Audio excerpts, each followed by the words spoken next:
moving. Visit us today and experience the new CFAO Mobility Liberia. Same trusted quality, brand new experience.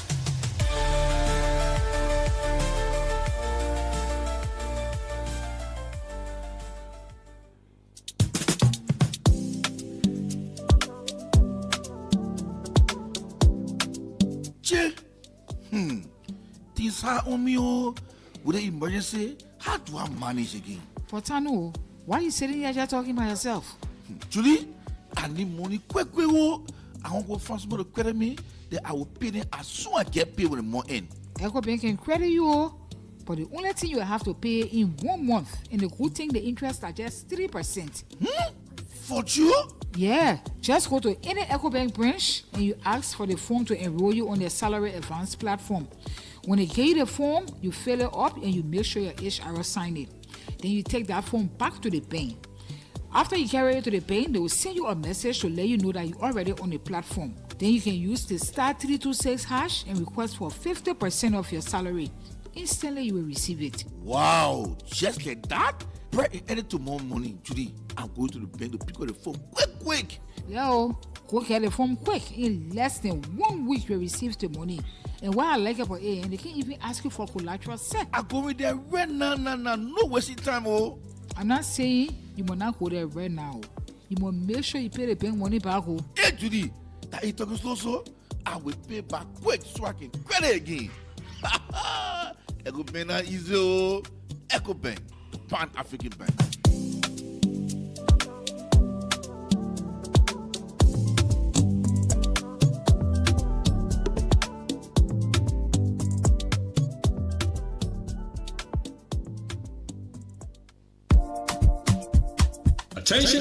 Attention to all lovers of the good things in life. A house is not a home, and a home is the one place where you should feel relaxed and accomplished. Your home should reflect who you are. So, it's time to make that upgrade with minimal damage to your pockets. And I have the perfect solution for you. Home Sweet Home, located on Benson Street, between Center and Buchanan Streets, got you covered. From the kitchen, we have air fryers, juice makers, pressure cookers, freezers of all sizes, and all the modern kitchenwares you can think about. From the bedroom, we have top-of-the-line, exquisite beddings to give you that great night's sleep because you have earned it, and soft, comfortable towels for your bathroom. And in the living room, we have high-definition TV sets of all sizes, unique aerial rugs, classy curtains in all the colors you desire, wall paintings of different sizes and colors, furniture, and everything you can think about for the home. All that at unbelievable prices. We even have low voltage, high quality washing machines and dryers to keep your clothes fresh and new at all times. As a bonus, we have fashion accessories for both the young and the old, designer quality bags, hats, and rare jewelries. So if you love yourself, your family, and your home, it's time to treat it right. Visit Home Sweet Home on Benson Street between Center and Buchanan Streets for that needed upgrade. Or you can call them on 0886 834 944 or 0770 581 420. Home Sweet Home, for the love of a classy home.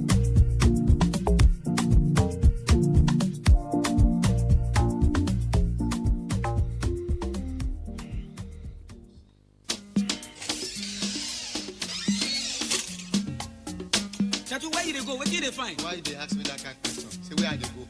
Where I dey go? I dey come.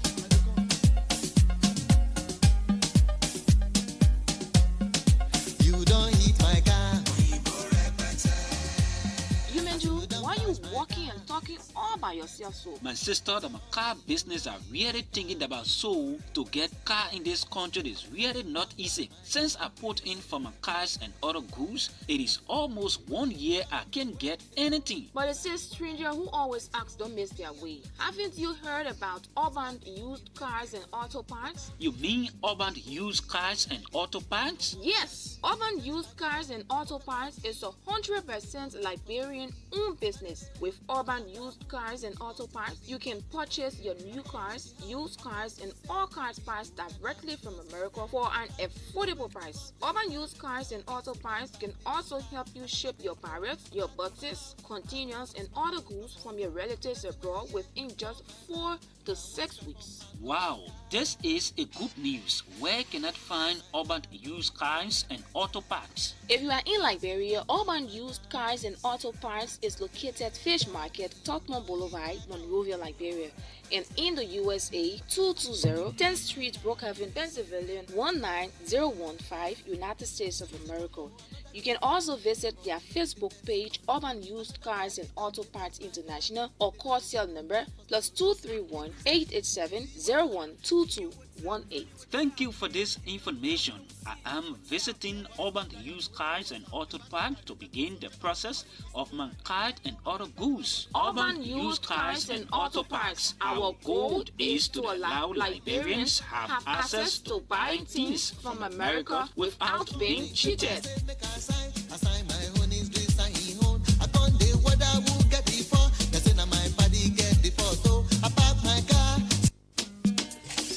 Welcome back to the OK Morning Rush on 99.5 here. The Trump administration is treating South Africa almost like a pariah, blacklisting its envoys, refusing to send top-level officials to meetings it hosts, and threatening to hit the nation with such hard tariffs that its economic crisis is likely to deepen.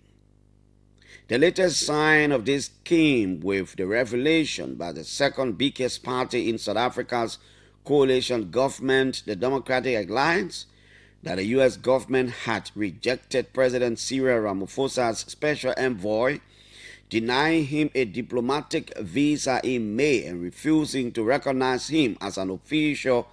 Ramaphosa had created the posts for Masebi Jones, the non-executive chairman of mobile phone giant MTN, and a respected former deputy finance minister to improve South Africa's rock-bottom relationship with the U.S. Ramaphosa's spokesman accused the D8 of disinformation, but did not explicitly deny the party's claim. The U.S. State Department declined to comment when contacted by the BBC, citing visa record confidentiality. They will never do it. They will never do it, you know. Good morning and welcome to the show. This is the OK Morning Rush. As soon as now, we'll begin going across the country, you know, getting information from our correspondent, talking to some of our reporters in Monrovia, outside of Monrovia, about how the city is and what are the issues they are following.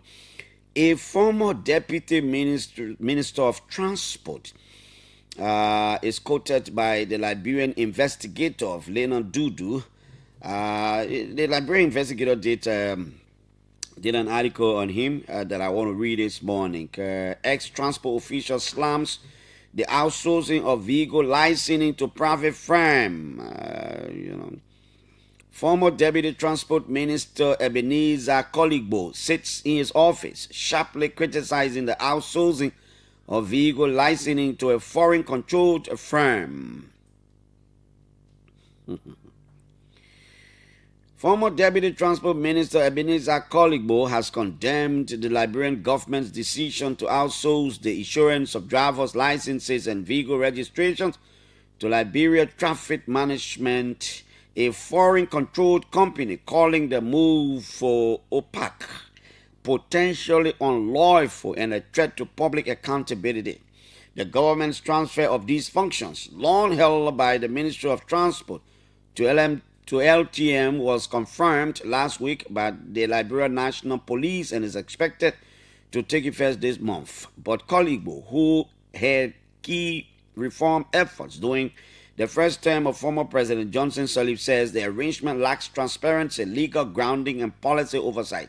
These tasks have been traditionally and legally the responsibility of the Ministry of Transport, Koligbo said in an interview over the weekend. The lack of transparency surrounding this shift suggests something deeper and more troubling may be at play. Koligbo questioned whether the Ministry of Transport now exists merely for policy drafting, while implementation, particularly of its two most revenue-generating duties, is handed over to an external entity. It is work now limited to policy formulation on paper, while implementation lies in the hands of a private or semi-private body? He asked. These are not rhetorical questions. They strike at the core of institutional integrity and public accountability. No building, no law? Question. Koligbo suggested that due mirrors Liberia's history of sweetheart concessions quietly awarded to politically connected companies, particularly in natural resource sectors.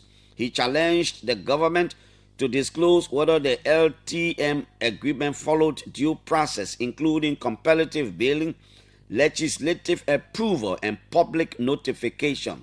To date, no official explanation addressing the legal framework has been provided, he said. Referencing Liberia's 1972 Vehicle and Traffic Law, which assigns licensing and registration responsibilities to the Motor Vehicle Bureau under the Ministry of Justice, Koligbo said his shift to LTM. The shift to LTM was justified by a reinterpretation of the law earlier this year without public debate. He noted that the Ministry of Transport was established in 1987 by an act of the legislature to centralize all national transport functions. Under that mandate, he argued, the ministry, not the police or any private contractor, should be responsible for such critical services. International best practice ignored. Koligbo cited international examples, including the United States and Ghana, where civilian agencies manage transportation documentation, while police enforce the law. In contrast, Liberia appears to be placing control of both administration and enforcement into the hands of a private foreign-linked company. He also pointed out that Liberia's own 2011 Transport Master Plan recommended creating an autonomous licensing and registration authority, not outsourcing to private operators. In robust democracies, such transfers of public authority typically trigger public hearings, investigative journalism, and legislative scrutiny, none of which have occurred in Liberia, Koligbo noted. Public trust at risk. Koligbo warned that unvetted handover of core government functions risks weakening public institutions and deepening citizens' mistrust. He drew parallels to previous concession-style deals in other sectors, such as port operations and public parks, that were dodged by allegations of mismanagement and lack of transparency. He urged the government to answer several fundamental questions. Who owns LTM? Was the Ministry of Transport consulted? Did the legislature authorize the move?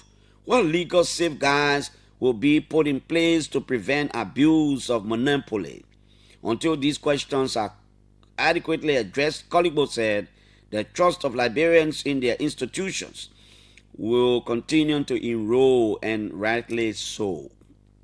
This is what the former Deputy Minister of Transport thinks. But I think the government has taken a decision to turn everything over to the company.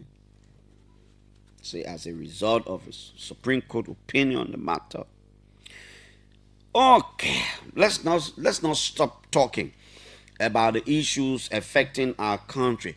Let's go to Franklin Dolokwe in Nimba. He's reporting the death of a regular radio talk show caller, and of course, man arrested with over 4,000 pieces of ammunition. What kind of ammunition are we talking about? Franklin Dolokwe, good morning. Clarence, good morning. How are you, Franklin? Where are you? Where are you this morning? Well, we praise God. I'm around bestseller Jeff Dengamon. So there were the incident occurred that you rightly said this talk show host. He was an instructor on the teachers, one of the earliest teachers here in Nima. He started teaching in 1970 up to his death, which was yesterday. And he was the spokesperson for the National Teacher Association of Benga or District Number 1 chapter. His name was Edo Lunkia. Lunkia been calling on a local radio station here in Ganta, critiquing on the work of even past and this current government, and also speaking for the welfare of teachers, the government teachers that are assigned here in the country, and some of the problems they have been facing. But this talk show host, he called on Monday on the radio. No, Franklin, let's get something straight. Was he a talk show host or he was a regular caller on talk shows? He was a regular caller. He was a regular caller. And not a talk show host. Yes, he was a regular caller on a very radio station here in the country. Yeah, go ahead. So, meaning in Ganta, and he has been advocating for the welfare of teachers. Government pay teachers that are assigned to the public school. Okay. So yesterday, prior to his death, which was on Monday, placed a call. Tuesday again, he sent a call.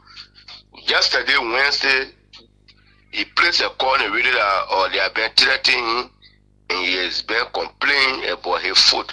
So you are living in Dengamo. Dengamo is outside about 5 minutes distance away from Ganta. So he lives in Dengamo, but he always come to work in Ganta. He was an instructor or a teacher at the John Wesley Pearson High School here in Ganta. How did he die? He said he been calling people, been threatening him. So yesterday afternoon, he said when we call a force hitting him, and he said he accused some people from the town of God Dengamo that he didn't want to even threaten him to take his life away. So when he placed a call on the radio early this morning, when they pronounced that he passed out. I mean, he found a body in the horse. So he passed out as a result of so on a foe was just hitting him, and then later on they found him dead in his house? Yeah, it seems to be the family people are claiming that he was unsafe, so they are claiming it to be an African star that someone had tampered with his life because he had been calling. So even people that are in Dengamo, they have been complaining, anytime you call, you criticizing the government, you shouldn't say you are calling from Dengamo. Maybe you can change your location. So Dengamo people, that's a problem they have with him. Why other to say, why should be every year he always critique government? So that's the problem they were having with him. So family people, the family that came from, because he hailed from around Senegal Bell, which is the same district number 2, but he had been living with his wife in Dengamo for a couple of years. Okay, Franklin. Now, so where's the body? Where is the body? As we speak, the body is still in the house. As we speak, the body is early this morning. Okay. Second thing, who is this person arrested with so many gunshots?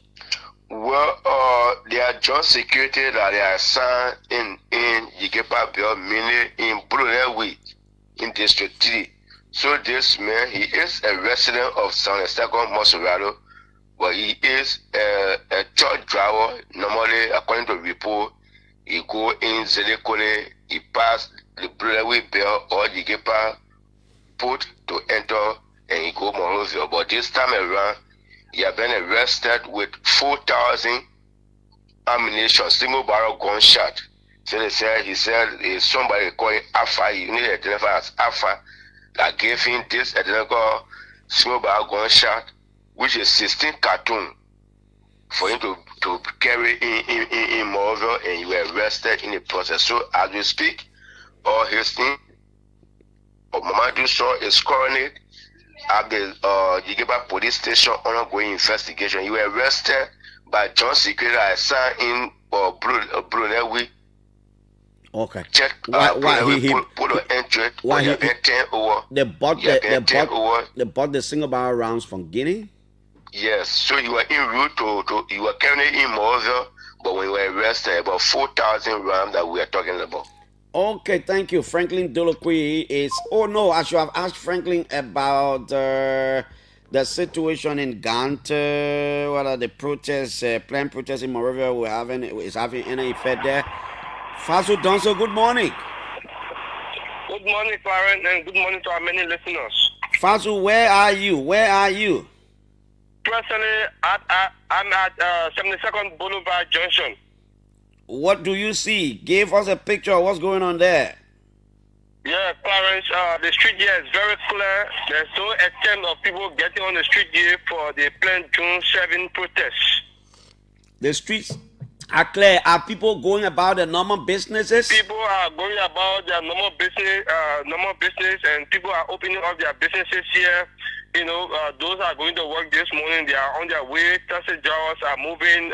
Motorcyclists are leaving from 72nd to 72nd Boulevard. They are all moving by their normal business. And even before getting to 72nd, Sequences Junction up to 72nd Red Light, you know, people are going about their normal businesses. Okay, Piso. We'll continue to talk to you. Keep safe. I hope you have on your jacket and everything that you will have to identify you this morning. Sure. Okay. Thank you. Frankly, that's our man, Piso Donso, our reporter assigned on the Japanese Freeway and the Gardnersville Bell. He will be there with Morris Willety. He tells us, obviously, it's still soon. It's almost 7:30. Maybe they will converge later, but Piso tells us people are going about their normal businesses. Taxis are moving, people attempting to go to work, and all the other things are happening. Let me see whether we can go here. We are still here talking to our reporters around Monrovia. We'll go outside Monrovia to talk to some of our reporters. This is the OK Morning Rush. We want to place a spotlight on there. 8 o'clock, we will talk about medical. We'll talk some medical issues.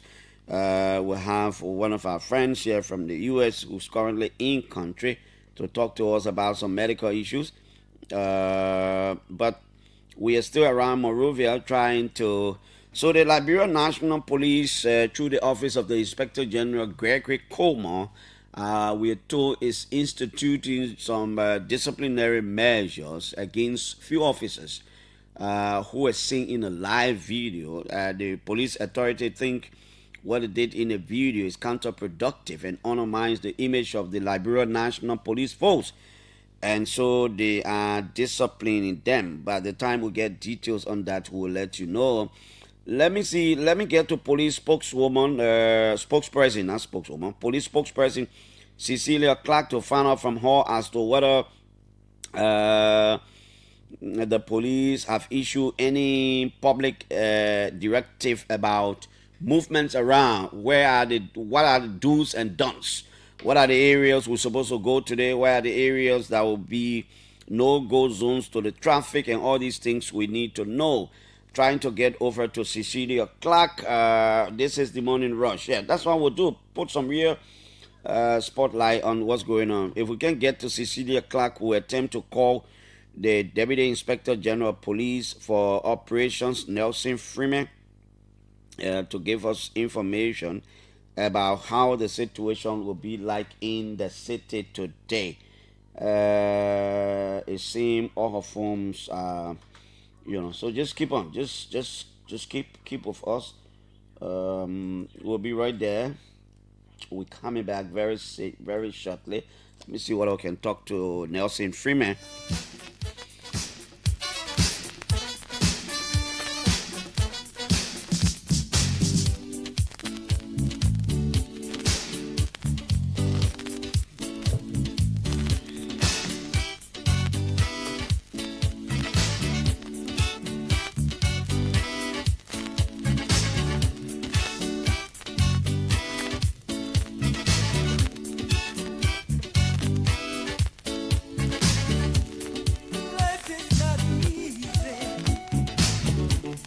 Okay, we leave our main studio. We've been joined now by the editor in our newsroom, news editor Chokon Wepu.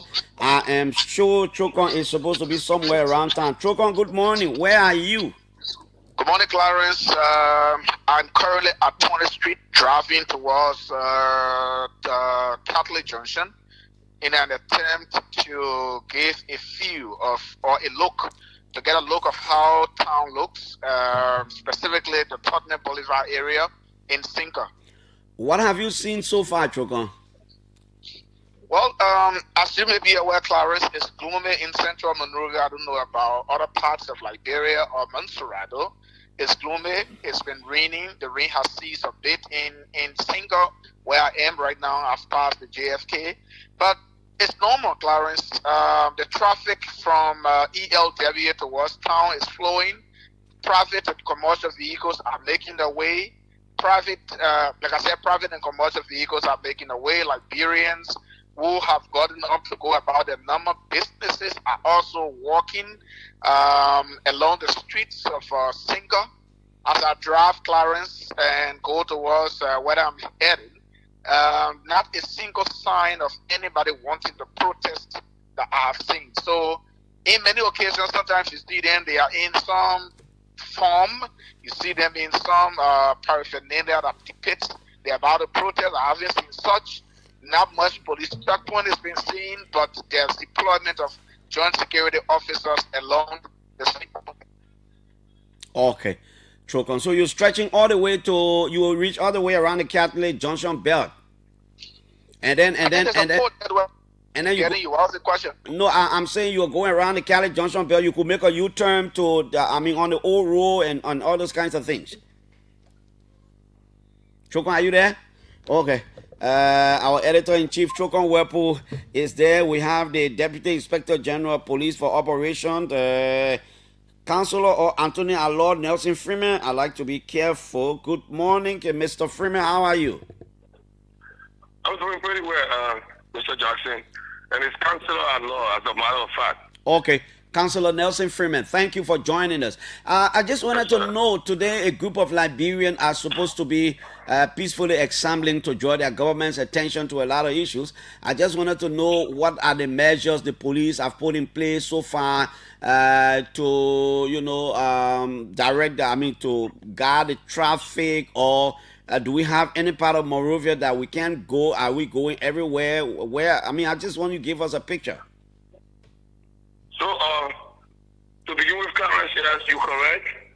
Today, July 17th, a segment of Liberians wrote the Ministry of Justice informing the Ministry of its intention to stage a peaceful protest beginning the 15th to the 17th. We're in day 3 today, and so far so good for the last 2 days. It's been short of a lot of activities we've had. No incident. We've managed to have it sailing very well. And so on the 17th today, it's expected that they, according to the discussions in the meeting, they're going to be converging mainly at the Stance headquarters in Congotown and in other locations across Monrovia, to include the Busha Island, the Congotown, the Somalia Drive, and other places. So all we've done is we got our men out there. We've been fully deployed. I think I heard you talking to your editor, so they can testify to what I'm saying to you. We got our men across Monrovia ensuring that the conduct is held in the peaceful manner. The protest is held in the peaceful manner, and that the protesters are protected, as well as those who do not intend to get involved in the protest at this point of time. So this will mean that cars will flow, traffic will move everywhere. There is nowhere that you will be preventing vehicles, especially regular vehicles, from moving. So yes, they committed themselves and said that they're going to remain peaceful. They're going to remain within the confines of the law, and they're going to work with law enforcement. So against that background, we can say yes. No matter wherever they converge, they agree that they will take the side of the road, they will follow our instructions. So there might be some little glitches in the traffic. It's usual when you got a number of persons marching, no matter how far they try to stay from the center of the road, traffic wouldn't flow as usual as possible. But yes, people are going to be allowed to move everywhere with their vehicles, except at a certain point in time, and that will depend on the situation. Then we'll start to have some restrictions, especially around the Capital Bypass. We'll do some diversion towards the Jaratown and towards the unknown soldier and the executive marshal. So far, those are the only points we're looking at that might be cut off, and that will be determined by the situation. But as we speak this morning, everyone is encouraged. Businesses are encouraged to open. Schools are are encouraged to, students are encouraged to go to school, and like you, the workers are encouraged to go to work. Everything is flowing very well, and we're hopeful that it's going to go very well throughout the course of the day. Okay, Councillor Freeman, thank you so much. Thank you. Thank you, Clarence, and we'll be available as we go about throughout the course of the day. If there is anything you need to know, we will definitely let you know. Please don't hesitate to get in touch with us. Okay, thank you. Deputy Police Inspector General for Operation, Councillor Nelson Freeman. Normally, the protests we've witnessed in this town, it will not start as soon as this time. As soon as 7, 8 o'clock, probably no. Sometimes in the afternoon. Sometimes they will start maybe 12, sometimes 11, but we just need to give a picture of what the issues are. The Chinese, British, Liberian, Julius J is on the line. JJ, good morning. Yes, good morning, Clarence. Let me say good morning to the public. Where are you, sir? I'm currently in town, the Mamba Point area, but I came all the way from the ELWA Junction area this morning. Man, you show me again a jogging power. Give us a picture, Julius, of what you've seen so far. Yeah, so I went around the ELWA Junction area by 7, and it was calm. Just few people in the streets. Kekes and cars were moving about. There is the regular barricade or checkpoint around the SD Cooper Road Junction area. I drove up to town. I know I saw some deployment of police officers at Vamuma Junction area. And then around the police HQ as well. So far, so good. That is what I saw. What's about the Mamba Point area where you are at the moment? Nothing much. There is not a few of protests yet, but I was able to go through my memory on Facebook and realize that this day is usually a rainy day, July 17th. Wow. As far back, yes, every July 17th, as far back as 2021, 2020, has always been a rainy day. Okay, Julius, we'll hold you there. Thank you so much. Okay. Thank God you driving. You don't say you're joking. I'm not jogging this morning. I am trying to avoid traffic. Man, I just say thank God you're driving. I don't want to know your history. Okay, that's our man Julius J. Julius is giving us a picture. Like I said, most of the time the protests can actually start in the afternoon hours. Maybe the protesters are warming up, but we just wanted to give you a picture. Chokon Wepu is back here. Chokon, what's that? That your car is up sounding like that? That's two of the cars in the president's motorcade, passing. I don't know where they are going this early, but they are headed towards town. Okay, what do you want to tell us? So I was driving at the same time talking to you. Unfortunately, the network couldn't have permitted us to conclude our conversation. Yeah, so but, I was saying you go to the Catholic Junction area. Probably you will use the route to go to not Duper Road, but Old Road before returning to town. That's what I was saying. Yes, exactly. That's what I want to do. But I thought to extend the ELWA Junction to also see what is happening there, because Stand office is in Congo Town and Molu is the lead organizer of this protest. So I thought to extend there to see. But it is just the normal checkpoints, Clarence. The only difference is that there's deployment of additional officers. Nothing much is happening right now. The traffic is flowing. I listened to Julius's conversation and that of Fasu is the same normal thing happening here on the Tottenham Boulevard. So I'm heading to Stand office in Congo Town, in ODS Congo Town, and then onward to ELWA Junction. When I get to ELWA, more updates will come. Okay, Choka. Thank you. Yeah, we need more updates. I'm trying to go across to see when I can talk to the Sanobo, Maurice Wuletti. In crew, when they say Wuletti, they say, well, that your time. Wuletti, that your time. Then the cool people, when they say Funanti, they say wait for your time, right? Okay, so I'm trying to go to Morris Woletti to hear what's going on from across. Like I said, man, the history of protests in recent time has always been around the afternoon hours, and but let's see how it works. We're trying to go across to get a picture too from what's happening across there, and then we'll continue to talk to our reporters. 8 o'clock, we'll take a guess. It will take us up to 9 o'clock. 9 o'clock. I'm back. Heavy downpour of rain here this morning. Oh, I thought you were actually way on the other side. Oh, Battersville Junction. That's what you mean? Yeah, yes. Yeah. So, what do you see there? How are things?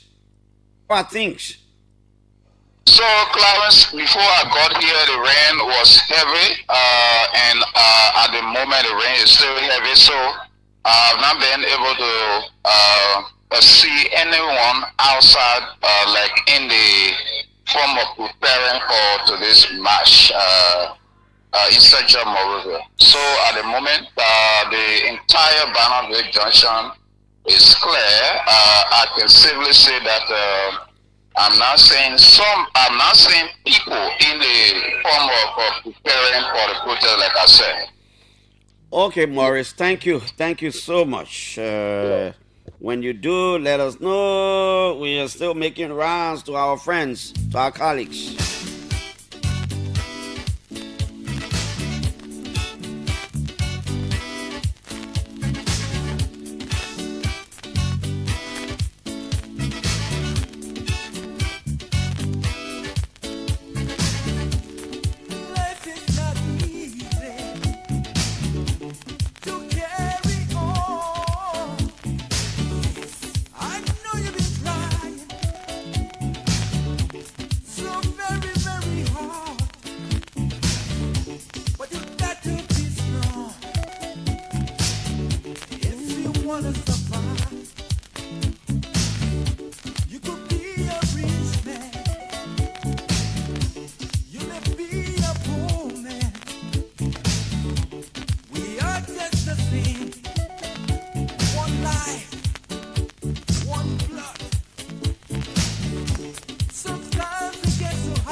We will be here beginning 12 upward.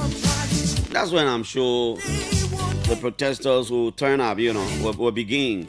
But let me leave our main studio this morning to go to the central region of the country where Emmanuel Bala sits as OKFM's correspondent in Vibanga, in Bonga.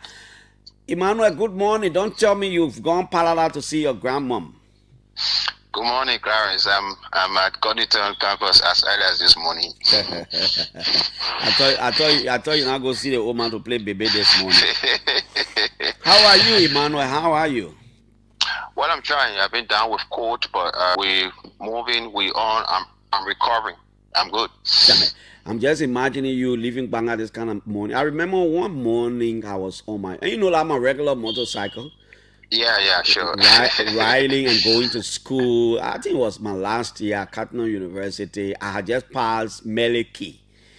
Between Meliki and Cottington Junction, I don't know what I rinking for my boy. There is. Man, the rain didn't spare me, man. But it's okay. That's history now. But Emmanuel, today a group of Liberians will be protesting in Monrovia to draw the government's attention. Is there anything like that ongoing in Bong? Were people talking about it? Do you see any semblance of people protesting today in Banga? Well, I drove the streets of Banga from home to Cottington, except where they may be gathering. I didn't go that way, but I haven't seen anything of such along the streets in Banga. In fact, I drove through the main street, through the broad street, coming through the police station way on the main route. So till now, I've not seen anything of such. I was also around some street corners yesterday up to late evening hours. and nothing of such has been heard in Banga. The only thing that we know here is that the president is coming here on Saturday for BCTC's graduation. But in terms of protests, I'm not seeing any sound except that there might be, which I cannot tell. So, but all I can say is in Banga, I'm not aware about that because I was in the streets. I've not seen any gathering of citizens in connection to the protest. Okay, Emmanuel, let me let you go because when you say you're on campus, it will have a lot of implications. Let me let you go. Okay, thank you. Emmanuel Bala is our Bon County correspondent. He's the main campus of the Cardinal University. He tells us at the moment he hasn't seen anybody in the street of Banga, neither did he hear about any discussion about protest. All they are hearing in Banga is that on Saturday, His Excellency President Boakai will be in Bon County for the graduation of the Bon County Technical College, where Dr. Afresin W. Takawia is as its president. This is the OK Morning Rush. Yes, we're giving some time to the stand protest today, talking to our reporters and our correspondents around from Bon County. It's fair in Northern Magibi. It's not too far from Montserrado. Our man, Joka Yanko, is in Kakata, except he has gone on the Bonmine Road. Joka, good morning. Good morning, Clarence. And let me say good morning to the people listening this morning. Joka, where are you? I'm currently in Kakata. In Kakata, Joka, a group of Liberians are supposed to be protesting today in Monrovia. You are in Kakata. I saw Liberians in Magibi being talking about this protest. Are there indications that people in Kakata too will protest today in solidarity with the stand group in Monrovia? Yeah, so there are several Magibians or forming part of today's protest. But the issue of if they will be in Monrovia today. I'm talking about in Kakata. Yeah, in Kakata, there are several groups that are in Kakata that have voiced out that they are forming part of the protest. But if they will be in Monrovia today for the protest, is something that is not clear. Just on Tuesday, I interviewed the chairperson of the CMC Magibi, though he spoke, according to him, was speaking in his own capacity as an individual. He said that he embraced the protest and is going to join other Liberians today to demand some of those things that they want for the government of Liberia to answer. Yeah, so but there are people, but since this morning I walked from my house to the radio station, I've not been able to see any groupings wherein maybe they are trying to vote a vehicle for Monrovia this morning, or they are trying to stage any protest, except for the future or in the coming hours. We'll be to see, but for now there is no one, or we're not seeing any group on the street. Where, I mean, did he say they will come to town to join their colleagues, or they were going to do theirs in Magibi? Did he say they will come to town to join, or they will do it right in Kakata? So for him, he said he was going to join the guys in Monrovia. Okay. So, but I did not, since this protest, I've not seen or will not heard any publicity that there will be any protest in Kakata. Okay. Some of those who spoke they said that they will be going to Monrovia to join the Monrovia-based protesters, but they were from now. We have now heard about any planned stage protests in Kakata for today. Thank you so much. Our Magibi County correspondent Joka Yanko there talking to us from Magibi. We cross over to neighboring Grand Bassa County, where Alexander PRA is this morning. Alexander, good morning. Thanks for joining us on the show. Good morning, Clarence, and let me say good morning to the people of Montserrat County. It's a pleasure joining me from Bassa. Good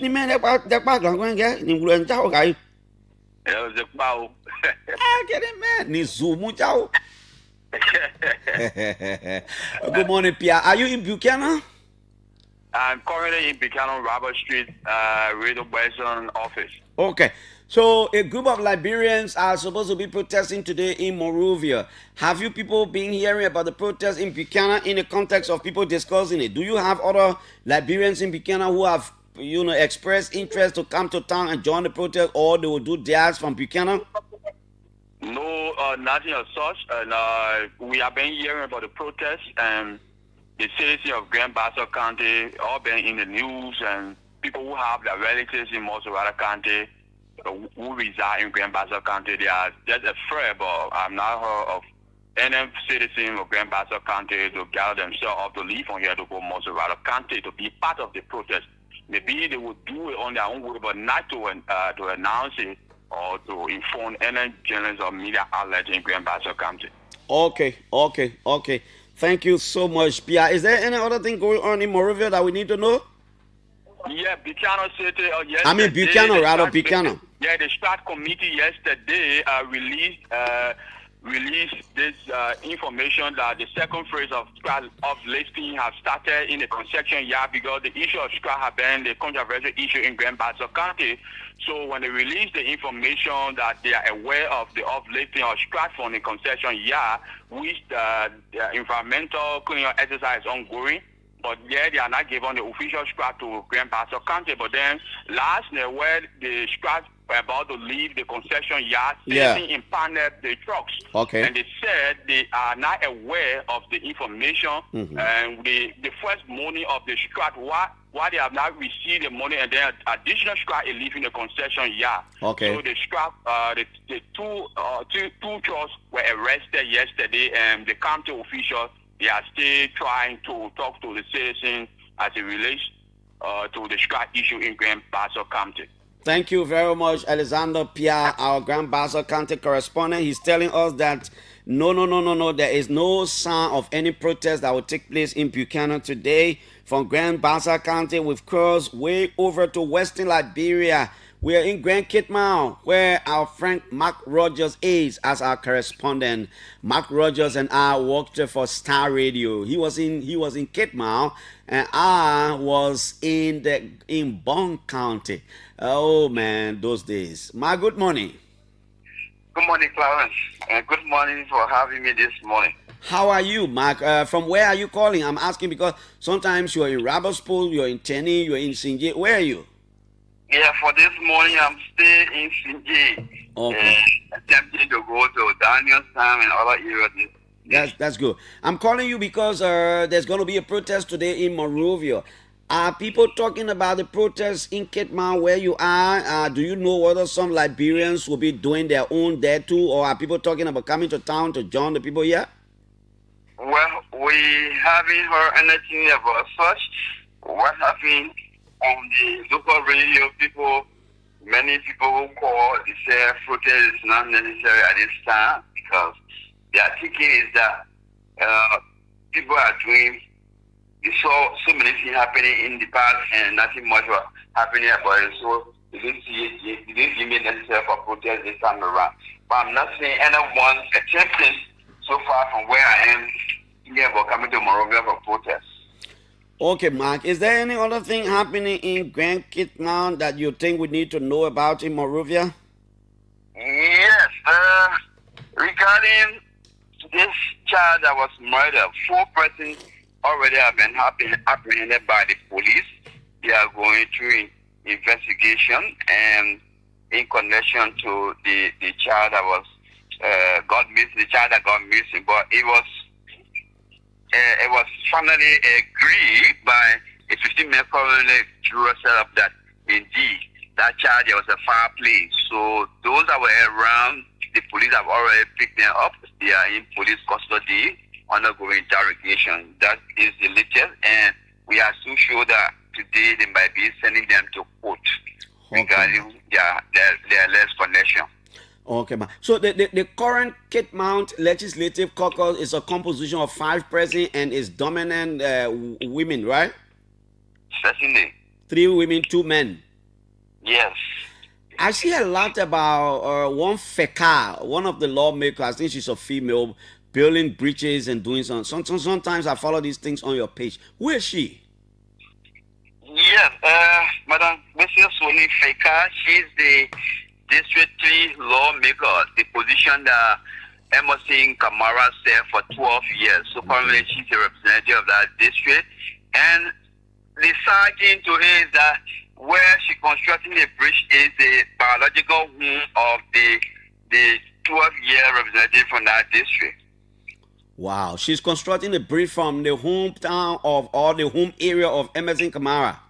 Yeah, the hometown of Emerson Kamara here from Kwasi, and there where Honorable Bezosoni is constructing the bridge. Yeah, she's being politically strategic. Thank you, back. Because I follow your page a lot, and I see a lot of writing about this Feka woman. She's being very politically strategic. She just won't finish the man one for all to go sit down. Because by the time you may attend the men and the people say, your own time, you didn't build a bridge. A stranger came and constructed our bridge. Why do you think we should even trust you again?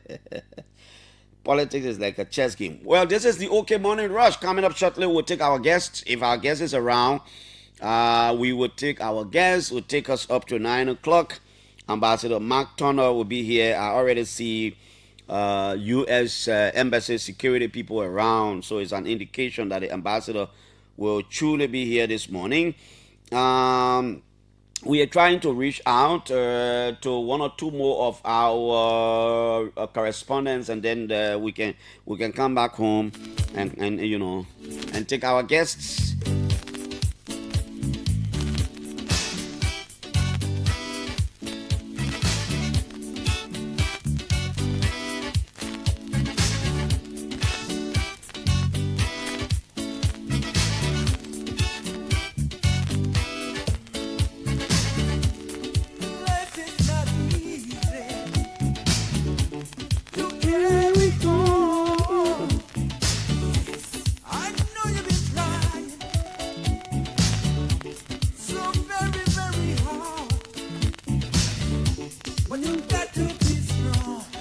Okay, let me bring down the music. Probably we can take this county and take one more county, then we move ahead.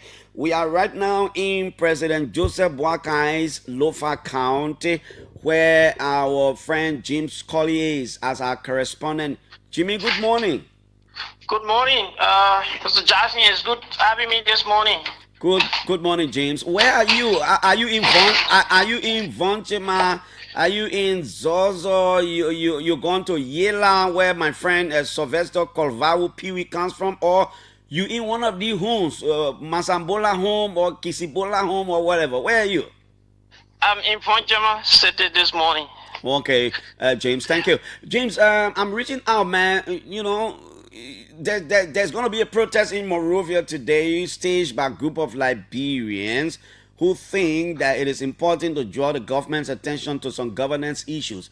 Have people been discussing the protest in Lofa County? Do you know whether a group of Liberians in Vonjeman 2 will be protesting today as part of efforts to join their colleagues?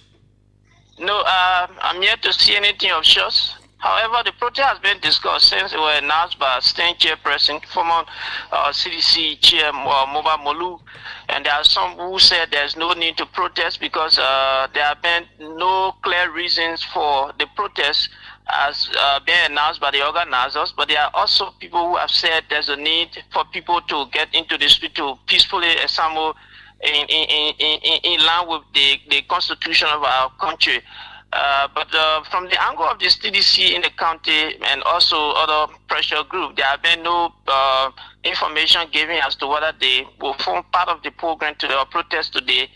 So Vonjama is count this morning. I'm yet to see a group of young people or a group of people coming together to join the entire process in the nation's capital. So nothing of sorts has been organized in the county. However, maybe in the next 2-3 hours to come, we'll also be making a follow-up in the other district to see as to whether there will be anything of sorts. But there have been no information of sorts circulating on the radio stations in Lofa County regarding a group of people trying to join the protest today. Thank you so much, James. And when you go way there under the tree on the road to Foya, call me from there. Okay. Thank you, James. Cully is our Lofa County correspondent. He tells us, no, Clarence, yes, people have been discussing the protest here. There are different opinions. Some people believe that the protest should go and have all reason to protest, and others think that no, there is no way to protest. There is no reason. The reasons for the protests are not justifiable. So they're multidimensional views. So at least let me hear from southeastern Liberia too. I can hear from all the counties around here, man. Our man Deconti is here from Sino County. Deconti, good morning. Good morning, Clarence, and good morning to your many listeners on this platform this morning from Sino. Deconti, how are you? Are you talking to me from Greenville? Yes, I'm talking to you from Greenville to be specific, the Nikutown community. Nikutown community. Is that where you live, or you going for fish Sunday morning like this? That's where I reside.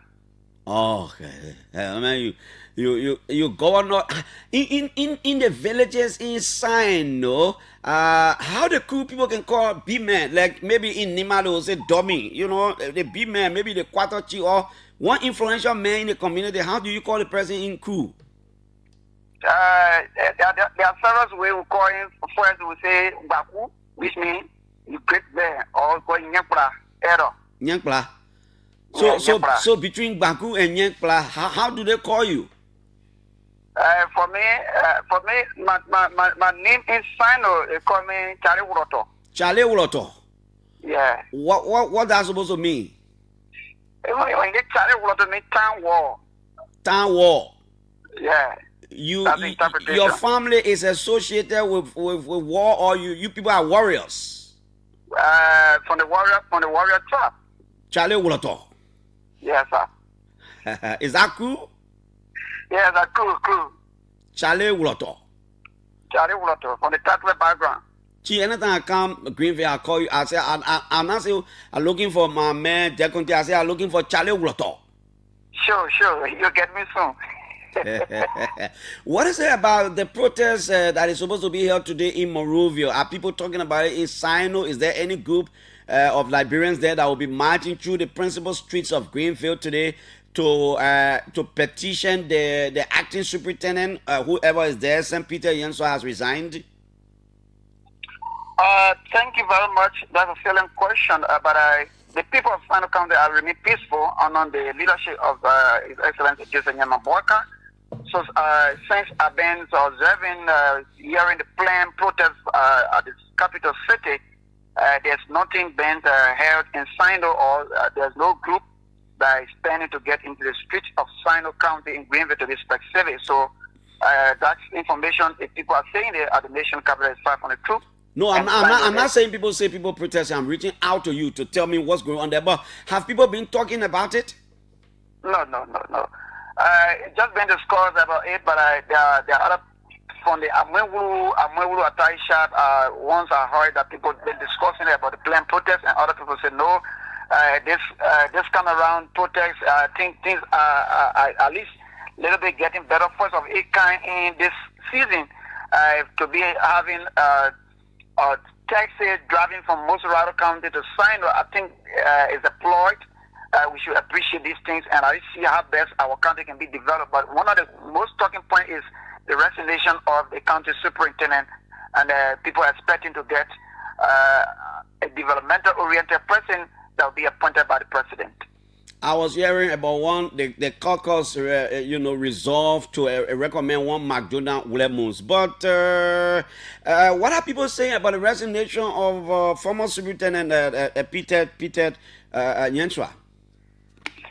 Yes, Clarence, the resignation of Peter Nyenswa brought shock to the people of Sino County without any information, to just see in the ad, on the Facebook, on radio, announcing his resignation is a shock to the people of Sino. But how be it, the question is, what is the force behind the resignation? He said it on the radio that there was a pressure, but the pressure had never been explained to the people of Sino. He said, who's pressuring, or who pressured him? No, in explanation, he just said pressure. Due to pressure, but I personally call him and try to question why is the reason of you giving your resignation at the early stage in your leadership. He said it's just pressure, and he just deemed it necessary to at least quit the job because he need to do his job freely. Okay. So if you say you need to do your job freely, then definitely there's some interfering into your scope of operation. So Okay, my brother. From my end, tell me to be. Have a very good day there from Sino, from Greenville in Sino County. Charlie Wuloto. Thank you very much. It's my pleasure to have me on this morning show, and I'm glad to be part of the interview. Okay, he's our correspondent, Deconti Drikan, Charlie Wuloto. He was on the line talking to us from Sino County this morning. Okay, Greenville, Sino County. We are still making rounds because our guest who's supposed to be here 9 o'clock is not seen yet, so we are still here. This is the OK Morning Rush. Keep on trying. Let's keep on trying. We're trying to make rounds. Charlie Wulato.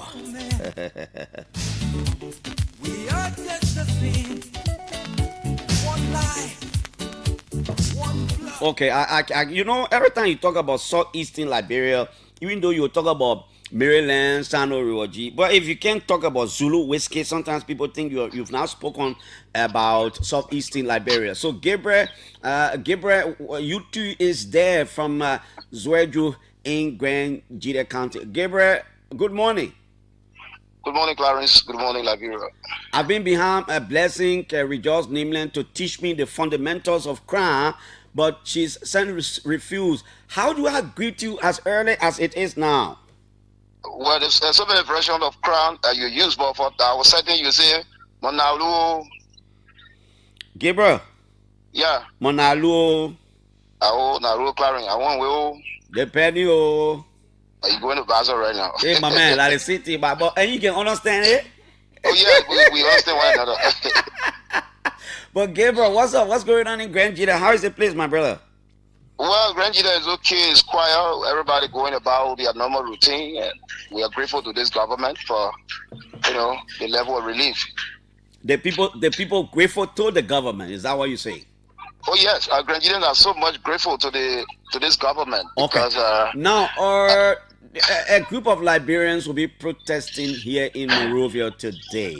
Grand Jile is an intellectual terrain because there are institutions over there. I say so because I've been to Zweju at that intellectual center many years ago. By the way, I think I'll come to Zweju during the dry season. Julius will come to one of the counties and I will come around so that we see how we'll do some of the shows from there. But Grand Jilians have they been discussing today's protest, and do you have any indication that some Liberians there in Zweju will be protesting too today? Well, we are not really seeing sign of it yet, but let's just wait and see. Maybe whatever it be, we will fill you in with this information, but there's no sign of protest here as I speak to you. And there hasn't been any group over there, but people have been discussing the protest, am I correct? Yeah, the protest be discussed at Vera Public Square. People have been talking about it, but this is Liberia. But we're not really seeing the momentum of the protests here so far yet. Okay. Thank you, Gabriel. Thank you so much, Gabriel. UT there is our correspondent from Grand Jide County. Bonumo. Titi Manuo. Anuma sagada te mayibawi. Anuma sagada te mayibawi. Whatever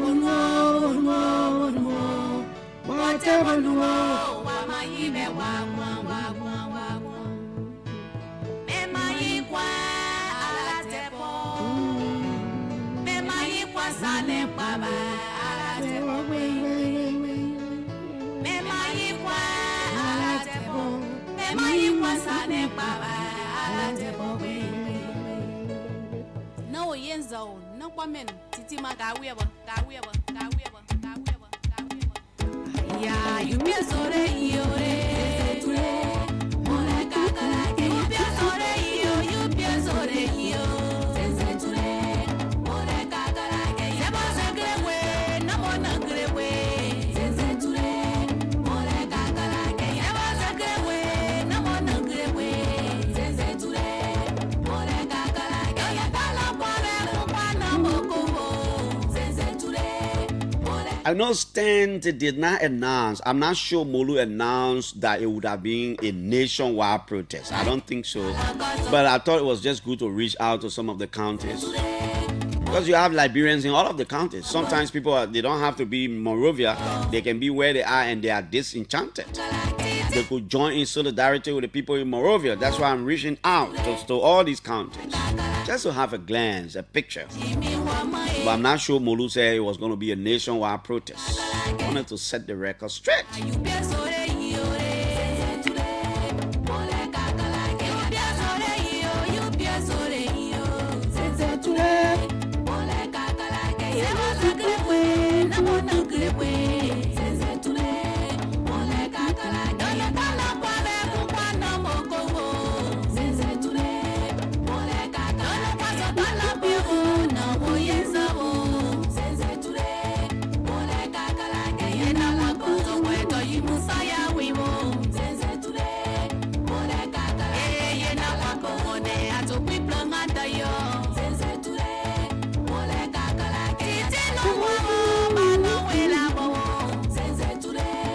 Okay, coming up shortly, we'll join our man Chokon Repu.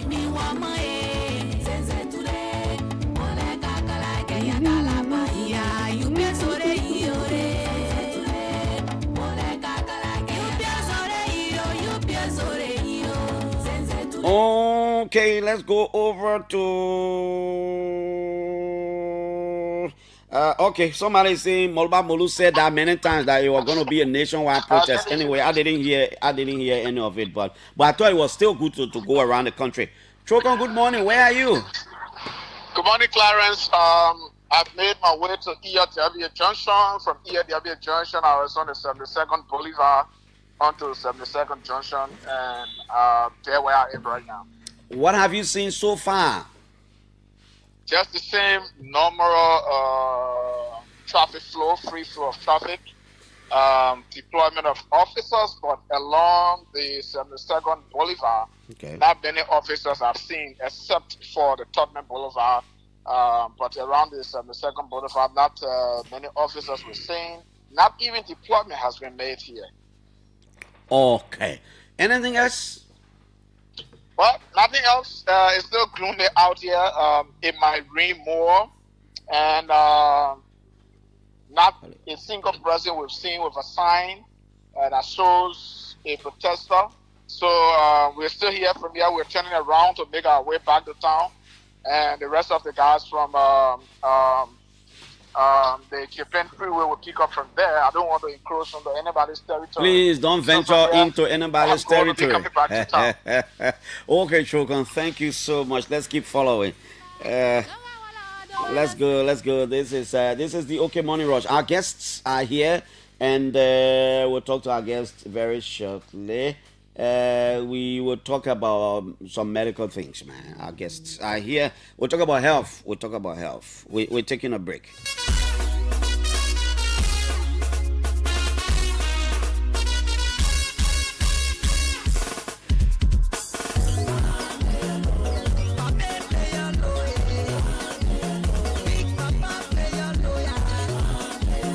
There is supposed to be what is called an International Christian Medical Conference.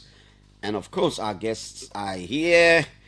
They will introduce themselves and then we'll talk more about the conference, what it is supposed to be. I'm sure Pastor Dr. Augustine Jala is the visionary. Probably he's here. Okay, but let's get to them for introduction. We'll begin right here on our far left. Yes, let's hear your name.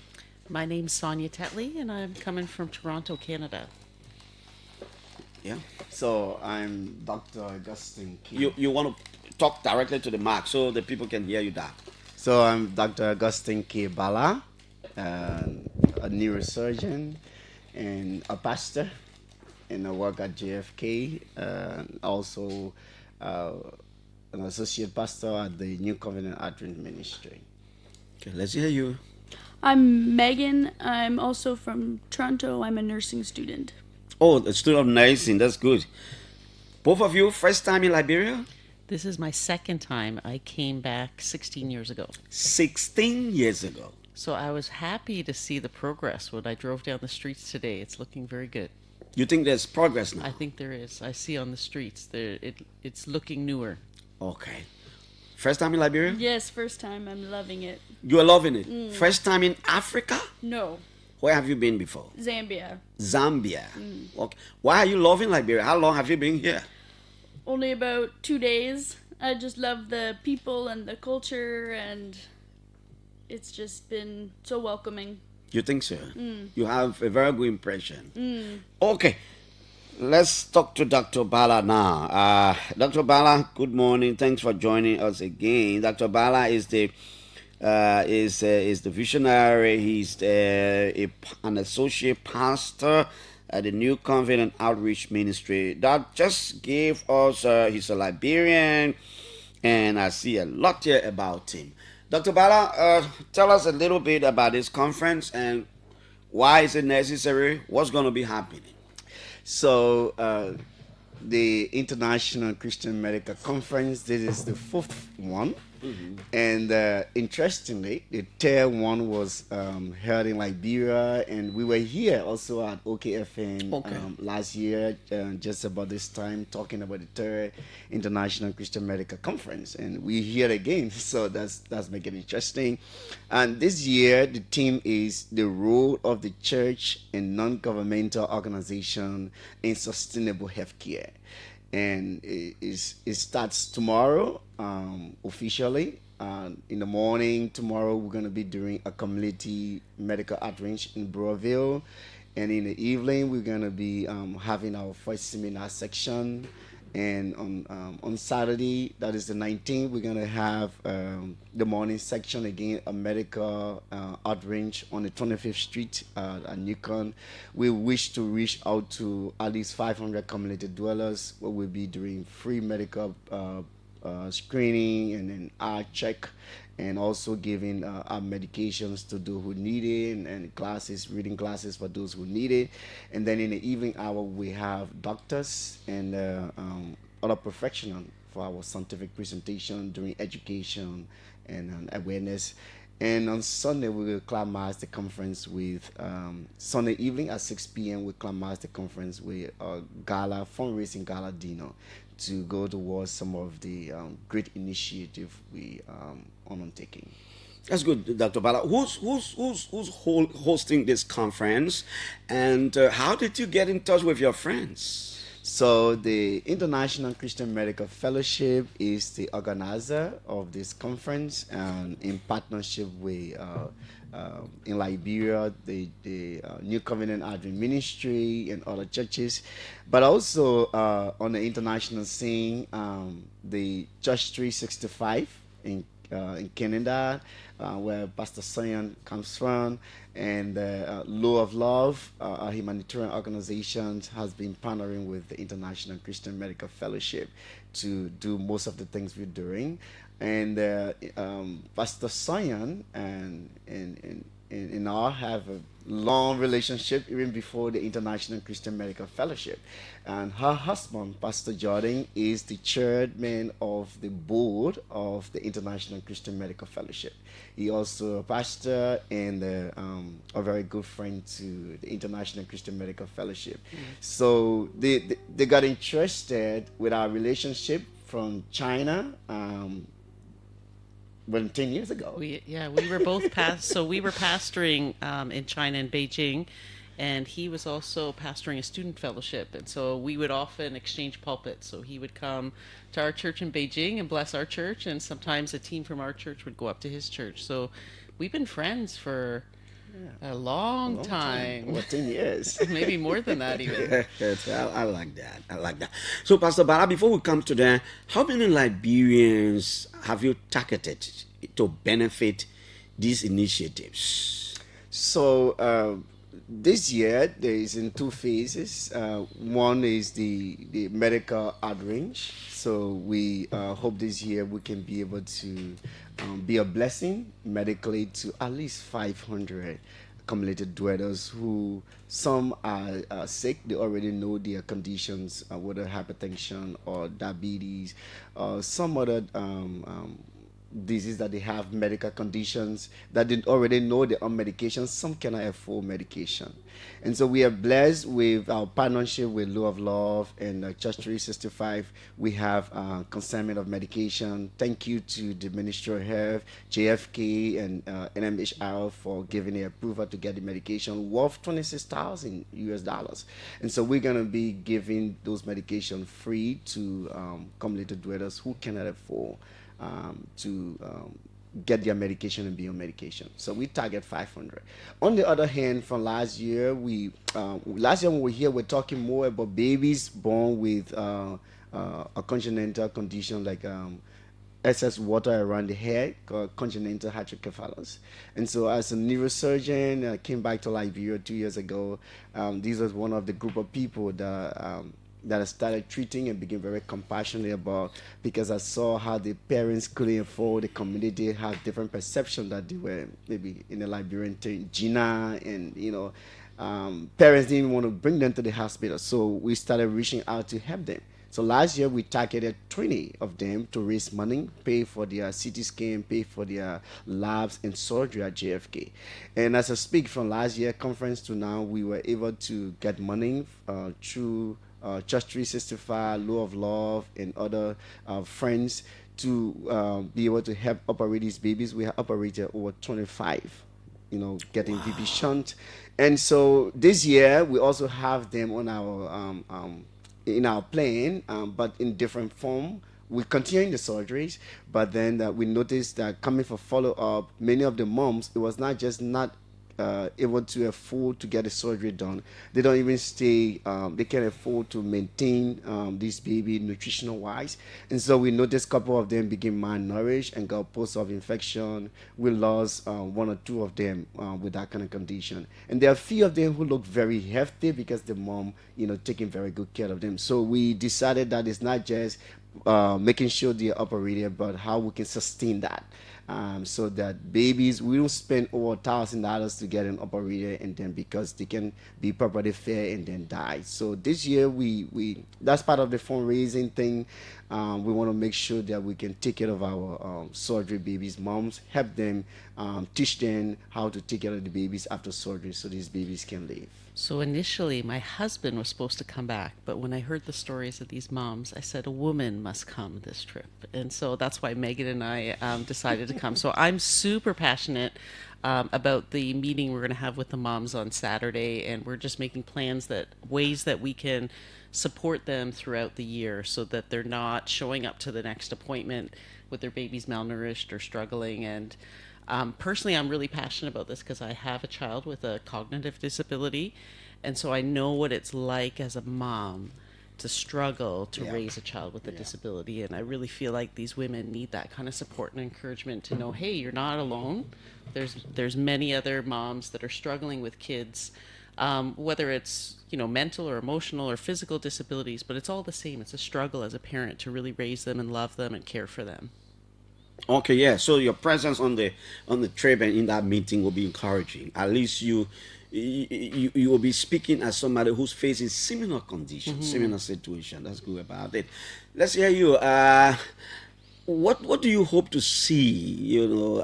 On your visit here, and as Dr. Bala and her, will be going around to help these people.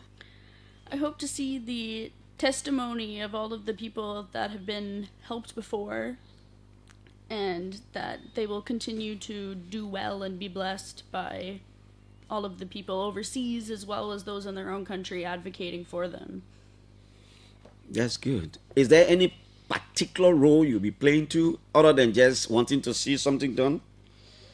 I'm very passionate about the care of disabled children. I have experience working with several children with neurological deficiencies like cerebral palsy, and I just have a heart for these children as well as their caregivers and the amazing love that they give their children.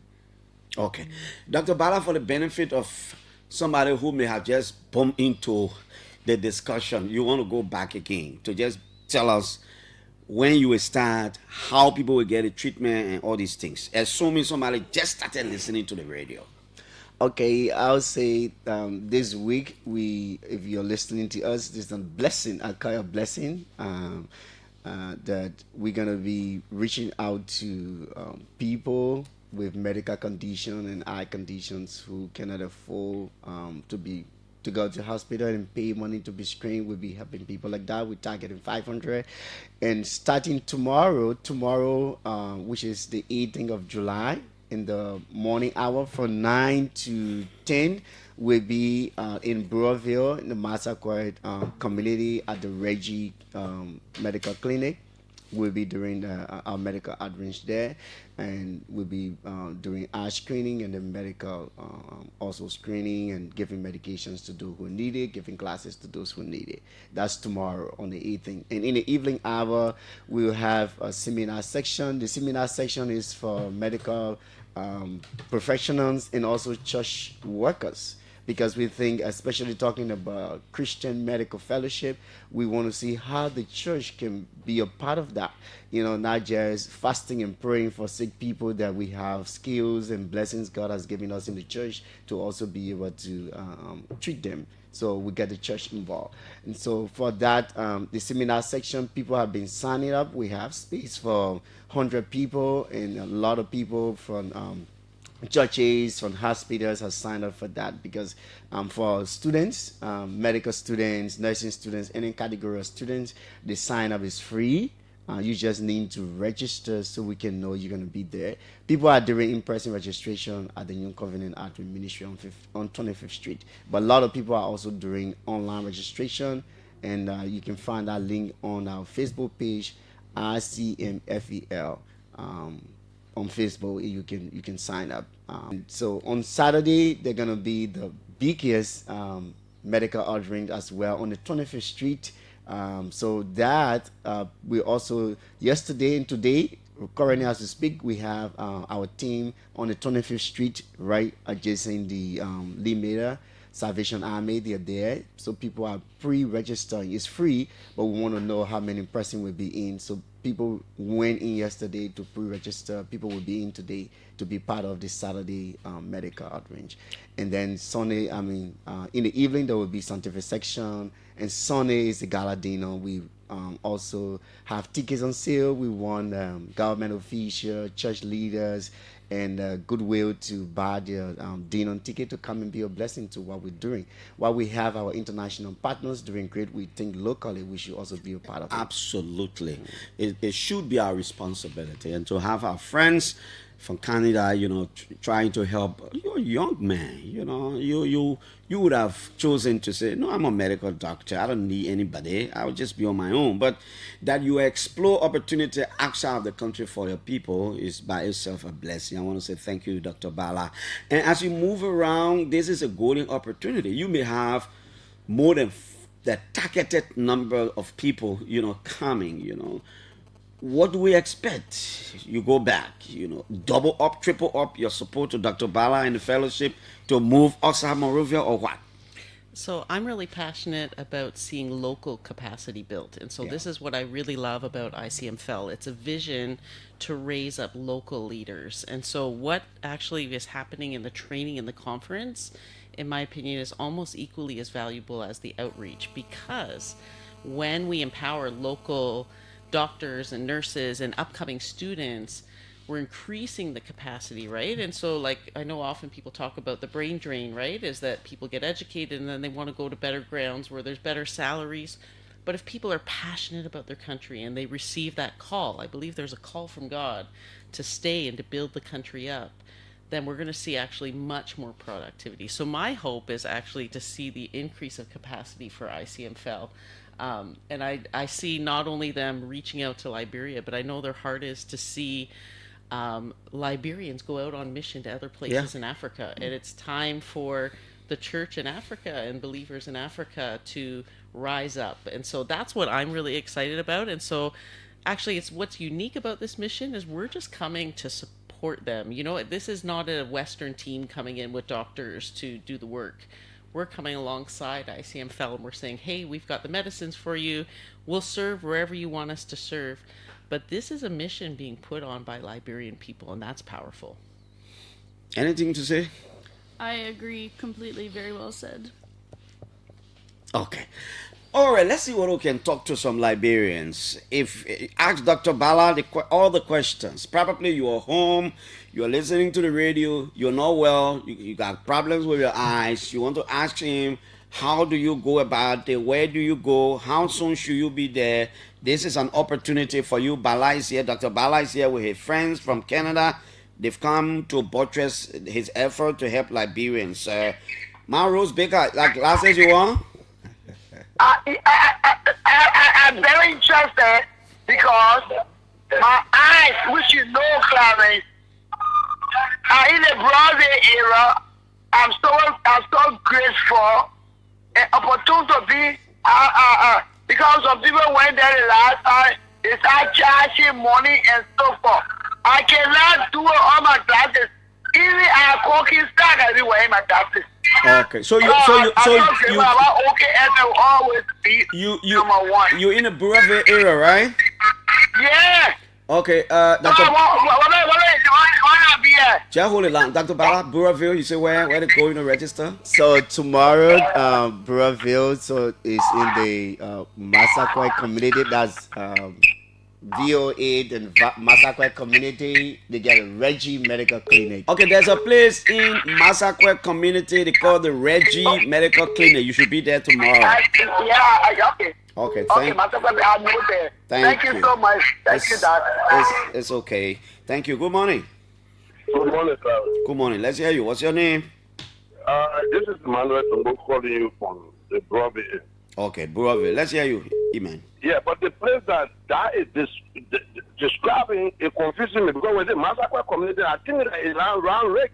When you say Broadway, that don't know down the area. That I wish to be part of the medical eyes, the eyes, the feet, and my eyes gave me help. Mm-hmm. I wish I could be there, but the direction that I'm not getting. Okay, the Well, when you say VOA, and Massaquoi, but I will do a background check to know the hospital you're talking about. Okay, all right. Please do. Thank you. Let's talk to you. Good morning. Let's hear you too. Good morning. Yeah, good morning. What's your name? Let's hear you. I want to tell you that things wrong with his team, but I hope that he will send some of this treatment to mommy. I have to there, and I'm trying to help the people through the facility, and I hope that he will send through my facility. Okay. Plead to help extend to bombing. How are you? Good morning. Yeah, good morning. This is Prince Ashivon. And I just called to give you a little information this morning. The garden, it's not an easy thing, almost like a war. Where? In front of the CDC office right now, they have forced almost like 10 car windshield. I'm just in the car. I just had to turn around to pass through the old road. They have blocked the way. Who's brushing the car windshield? The guys from the CDC compound there who are carrying on the protest, they have cattle on the road, barricaded the entire CDC compound.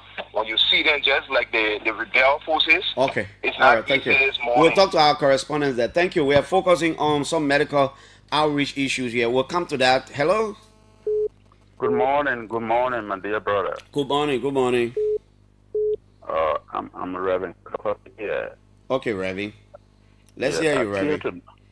I care to know for those of us in Ghana and other parts of Montreal, because I did listen to you about measuring Cinco around. You're not hearing about your own side, eh? Yeah, so because we have so many people here. Okay. Including my very self. Okay, Dr. Bala will respond to that. Somebody say, Piso, the place is called Massaquoi Town. Massaquoi Town. Okay, that's good. Thank you, Walter. That's Walter Bengal Waters. He says Massaquoi Town. Good morning. Good morning. Where are you?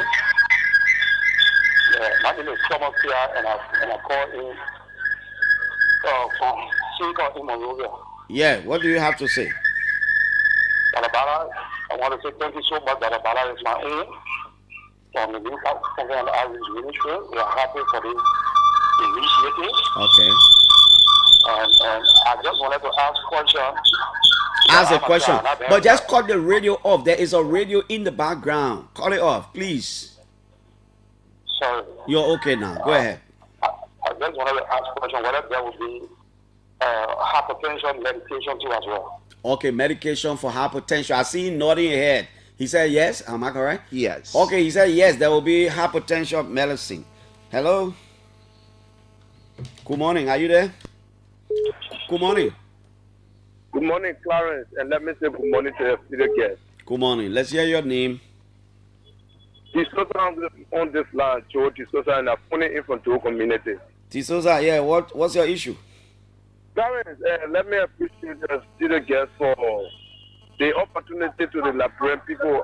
It is applauding enough for us to appreciate them.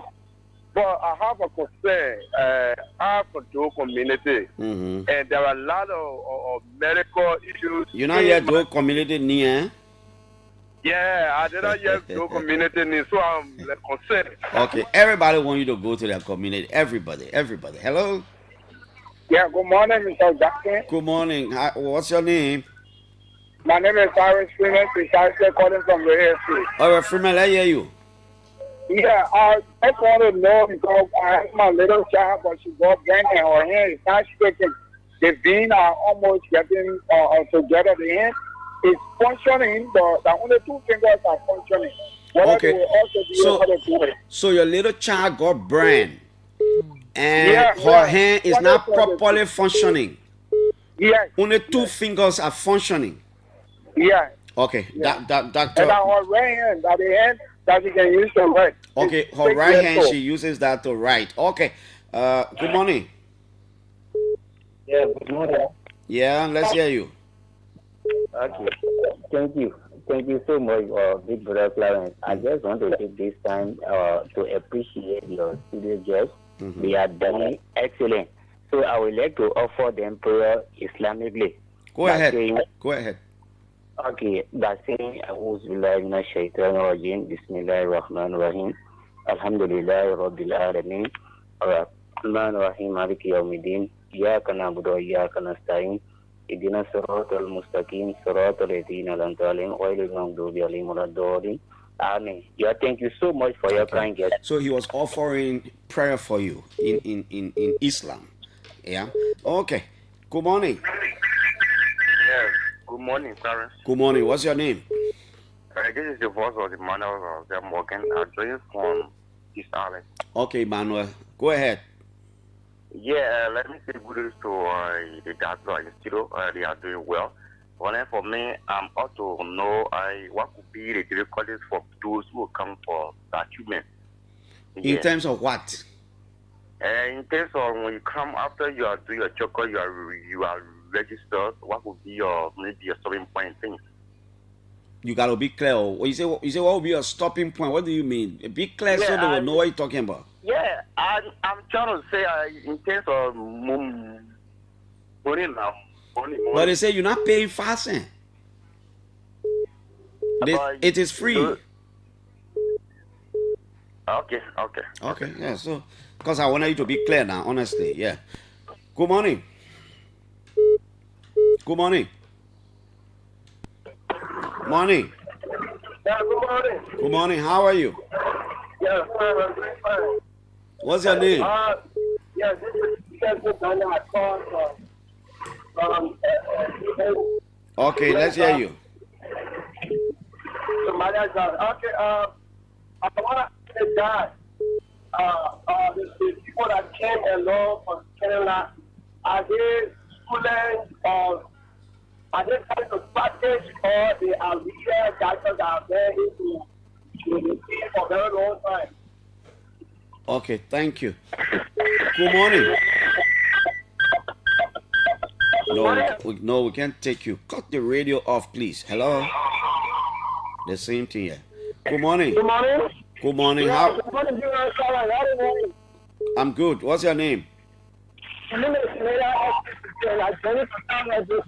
Yeah, what you want to say? This morning, I want to know what are the administrators because I want to trust you and the police for stop you.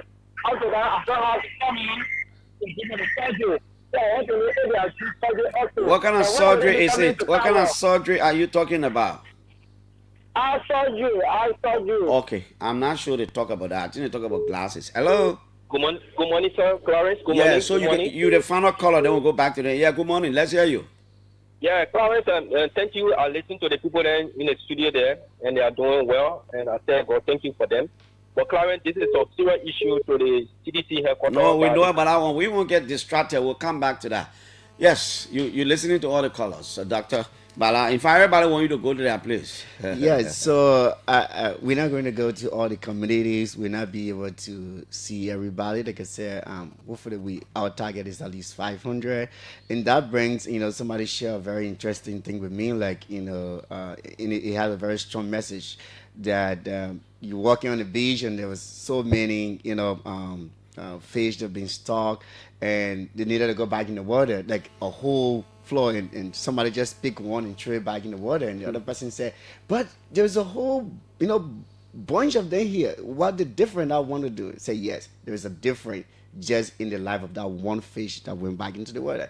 So we may not be able to see everybody, we will not be able to go to all of the community this time, but maybe just that 500, 400 persons that will be a blessing. That's different mean a lot to us. And again, we like the caller that talk about eye surgery, we just doing screening, and those that will need glasses and basic things like that. Those who we diagnose that need advanced eye care like surgery, we refer them to the hospital. So we're not doing eye surgery, we're just doing pre-screening. Some people don't really know what the problem is, so our specialists will be there that will be doing that. And all of our doctors are actually going to be there, Liberians.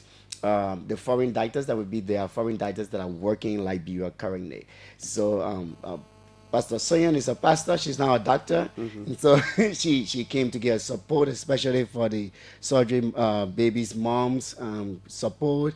And Megan is a nursing student, so she's here also to get support.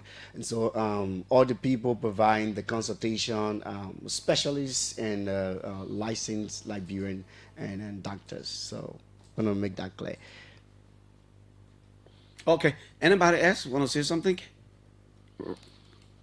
Just thank you for the opportunity to come and serve, and I'm just so happy to be back in Liberia. I hope I'll be able to come back in the next year or Please two. keep coming back. We want you to keep Amen. coming back. Let's hear you. Thank you for everything you're doing for your own country. What else can we do?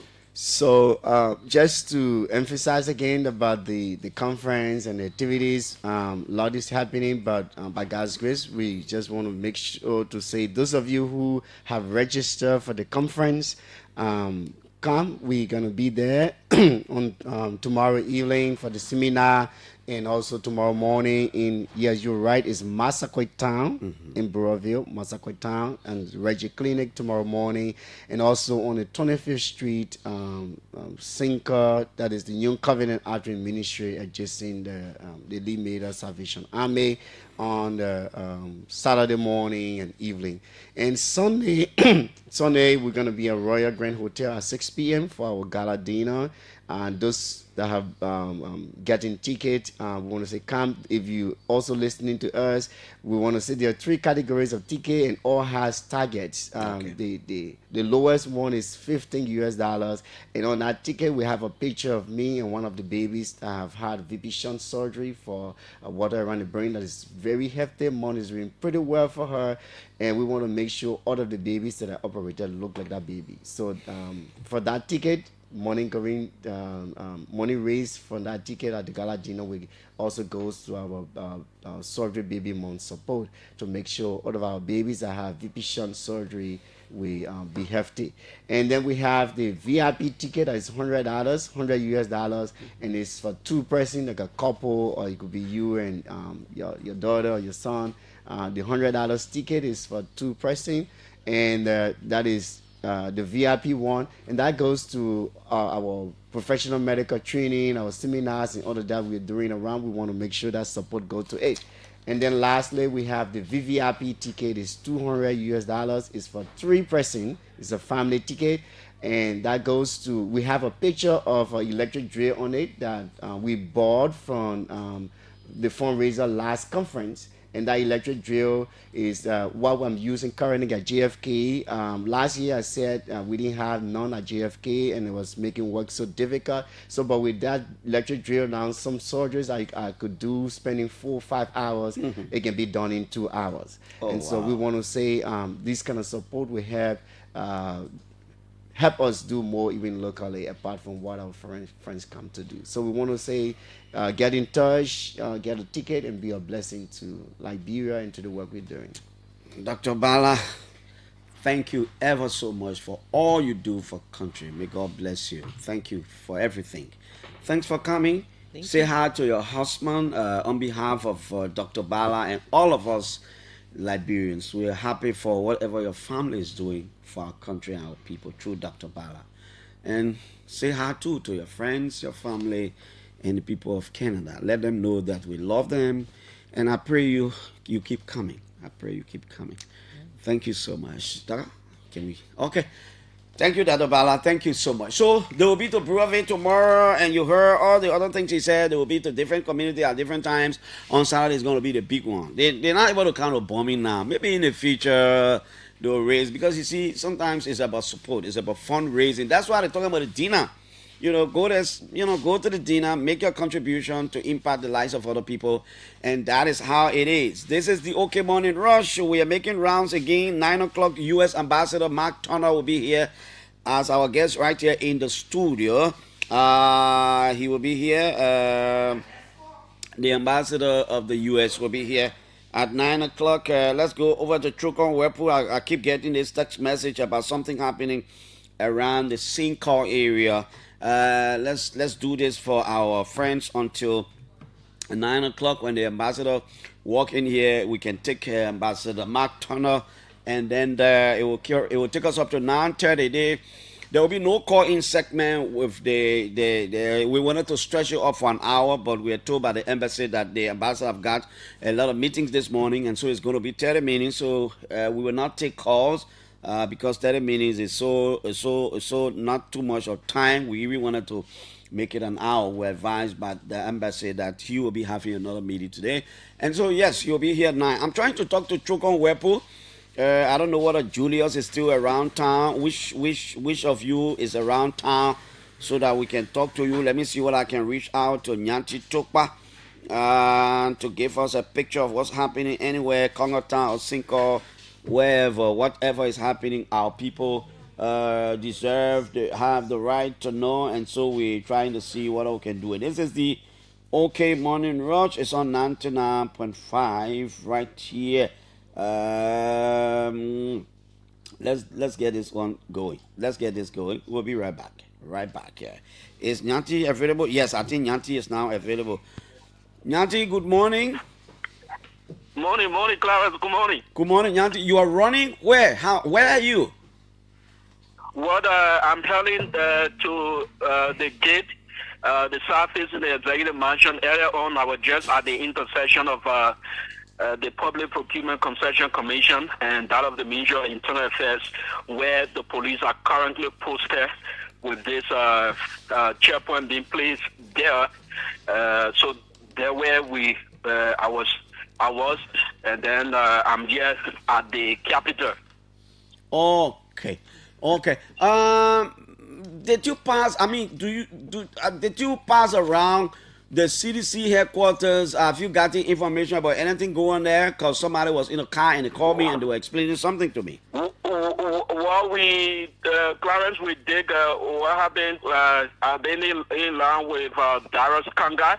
So he's at that surrounding from the STEM era. Mm-hmm. And STEM is the group that is heading this protest action coming towards town. So I started around the 20th Street and coming towards the Capitol building, passing through the Monrovia City Hall, coming towards the Ministry of Foreign Affairs, and now I'm up Capitol Hill. But for every intersection that I passed so far, there are vehicles moving this route. People apply flying these normal routes, but then the police, the members of the joint security, meaning the police, the immigration, the LDEA, fire service, they are all posted along the road, monitoring the different atmosphere. They're standing strict along the road, and then for every intersection, for every area that pass, they are standing there. And when you come directly towards the Ministry of Internal Affairs, is where a huge number of the members of the joint security are currently posted, because you know that there was this press statement from the police that the protester will not use the route of the executive mansion, but rather they will use the route going towards the Capitol bypass end. So on that basis, that the police and other members of the joint security are currently posted there monitoring the atmosphere. So, but they also allow a vehicle to pass that route, meaning if you, for example, if you work at the Capitol building, all you have to do, if you are in a vehicle, all you have to do is to just display your identification card, and then automatically you will be allowed to pass through that route and come into the Capitol, to the grounds of the Capitol building. So that's how the procedure is like this morning, and we are still standing, but now we yet to see any members of the protesting groups, until maybe probably that they're waiting up to 11 or 12, but we yet to see them. Okay, but at the same things are being bit calm, vehicles are moving, and so this is just the procedure at the moment here around the Capitol bypass, around the Ministry of Foreign Affairs, Internal Affairs, and all along. Thank you. Let me talk to Darius Kanga. Darius, good morning. Where are you? Thank you. Good morning, Clarence. I'm currently in Congo town around the chief organizer of the project, Mobile Molu Homes. What's happening there? What can you tell us? Thank you, Clarence. This morning I visited ELW Junction, Dupo Road, GSA Road, and then even to the stand office, the organizer of the project. And as it stands, no one is there, and even at the homes of Mobile Molu, we are not seeing nobody here so far. But what I can also tell you right now is that the security system here is very huge. All these places that I visited this morning, the joint security force, they are up there watching the process. So you visited the home of Molwa Molu, you said nobody is there. Didn't you see Molu himself? Where I'm standing right now, I'm standing right opposite the fence of the chief organizer. I am one of my colleagues from DM News. We are here currently where I'm standing. Okay. And I'm not seeing no one here, absolutely nobody here. Okay, probably he could be in making preparation. Okay, let's keep following all of you. Darius Kanga, thank you so much. Our reporter Darius Kanga. In the next 4 minutes, the Ambassador Mark Turner will be here, and then we'll start our discussion right here on the OK Morning Rush. 30-minute discussion, no phone call because of the time.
Okay, so we'll take down the music, and before we begin our discussion with Ambassador Turner exactly at 9 o'clock, let's reach out to the Japanese freeway to talk to Fasu Donso to give us a picture of what's happening there. Fasu, how are you?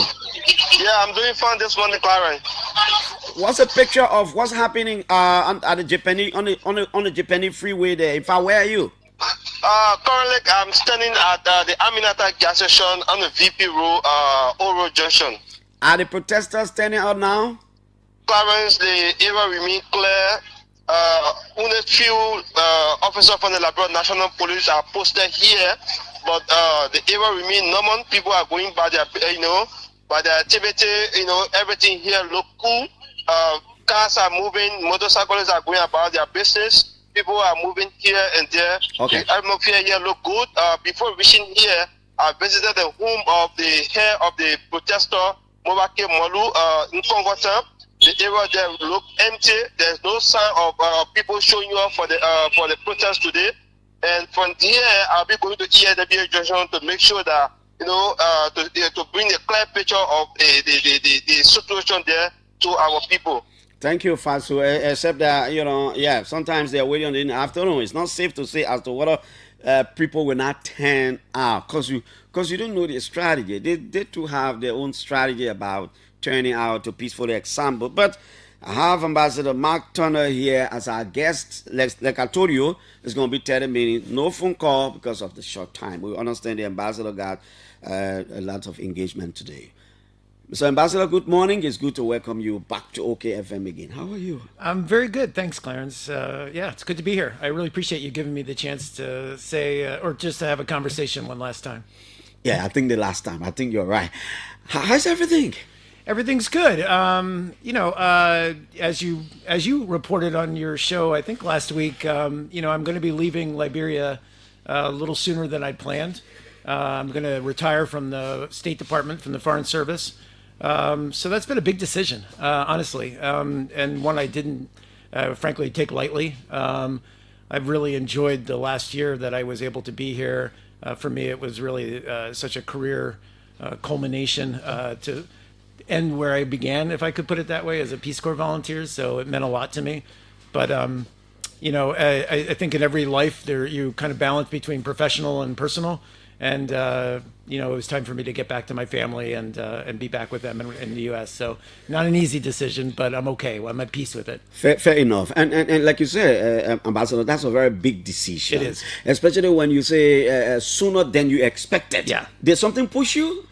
Just some personal things, family stuff. I mean, I won't get into details, but just I was needed at home, and I think that was what ultimately made the decision easy, if I could put it that way.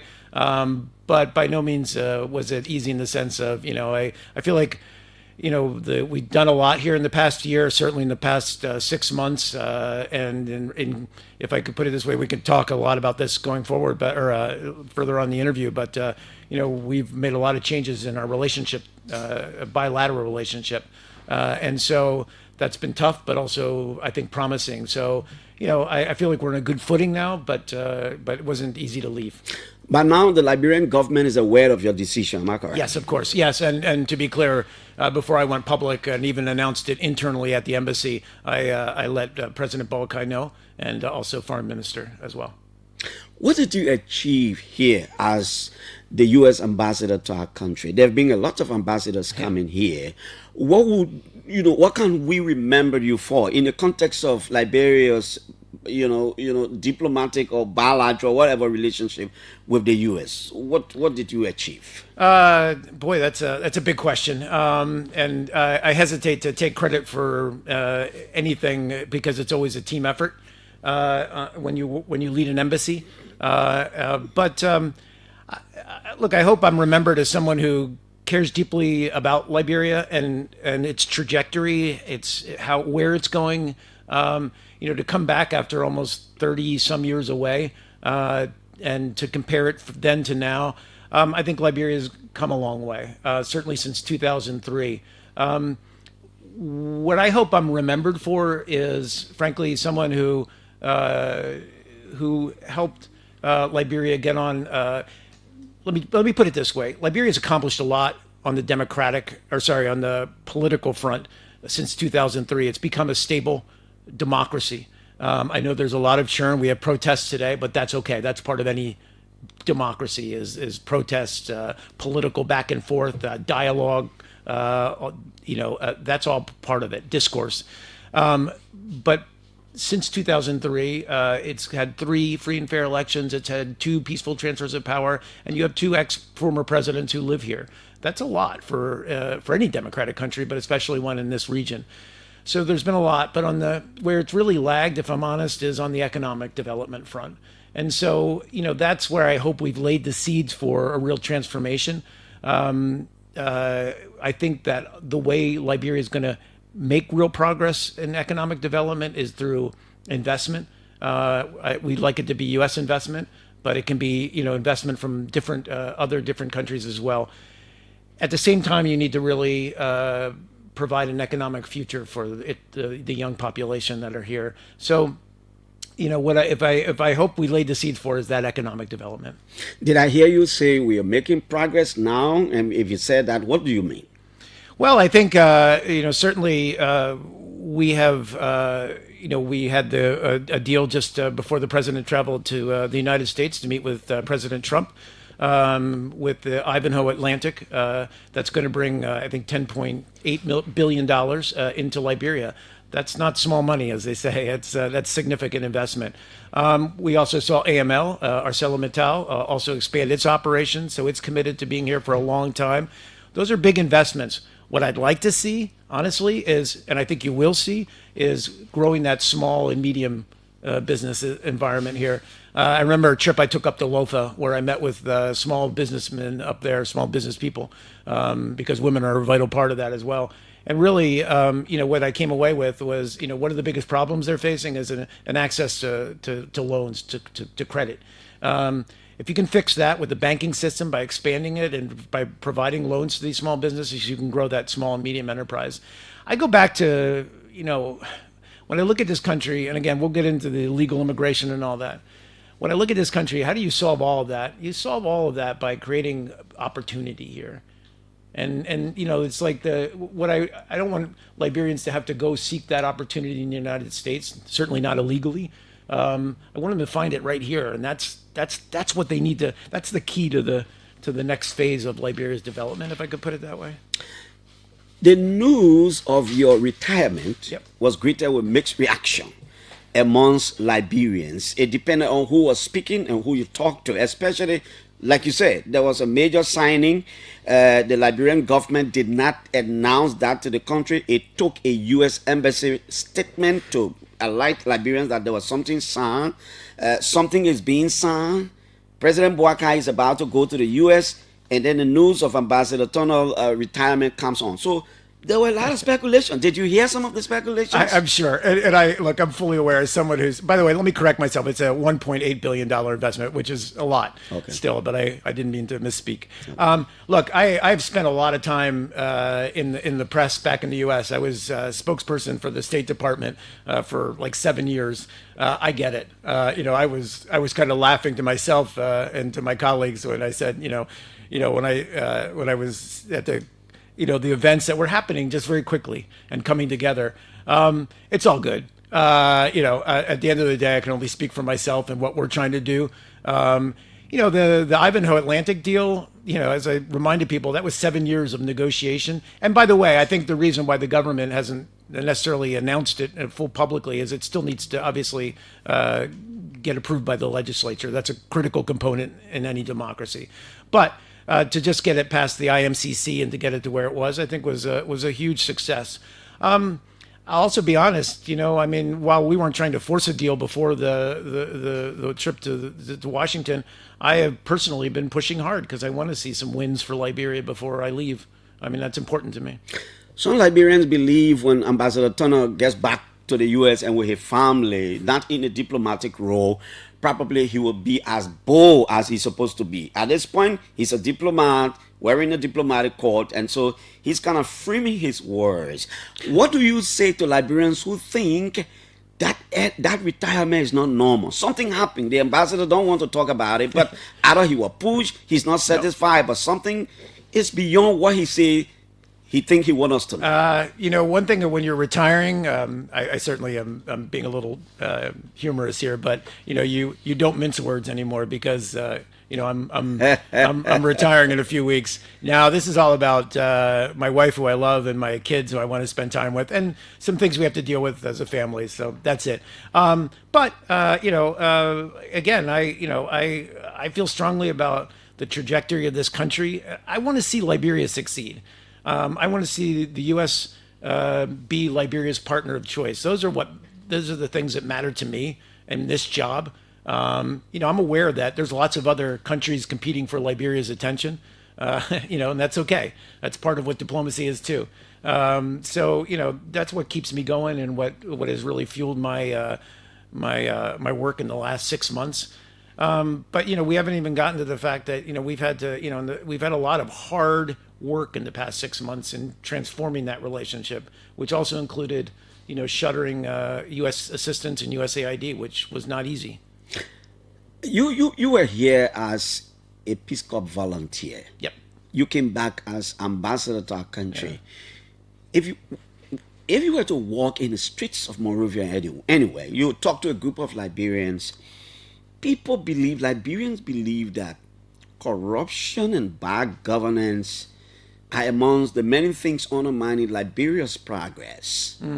From an honest, personal perspective, what do you think? And what do you think we need to do if we must make progress?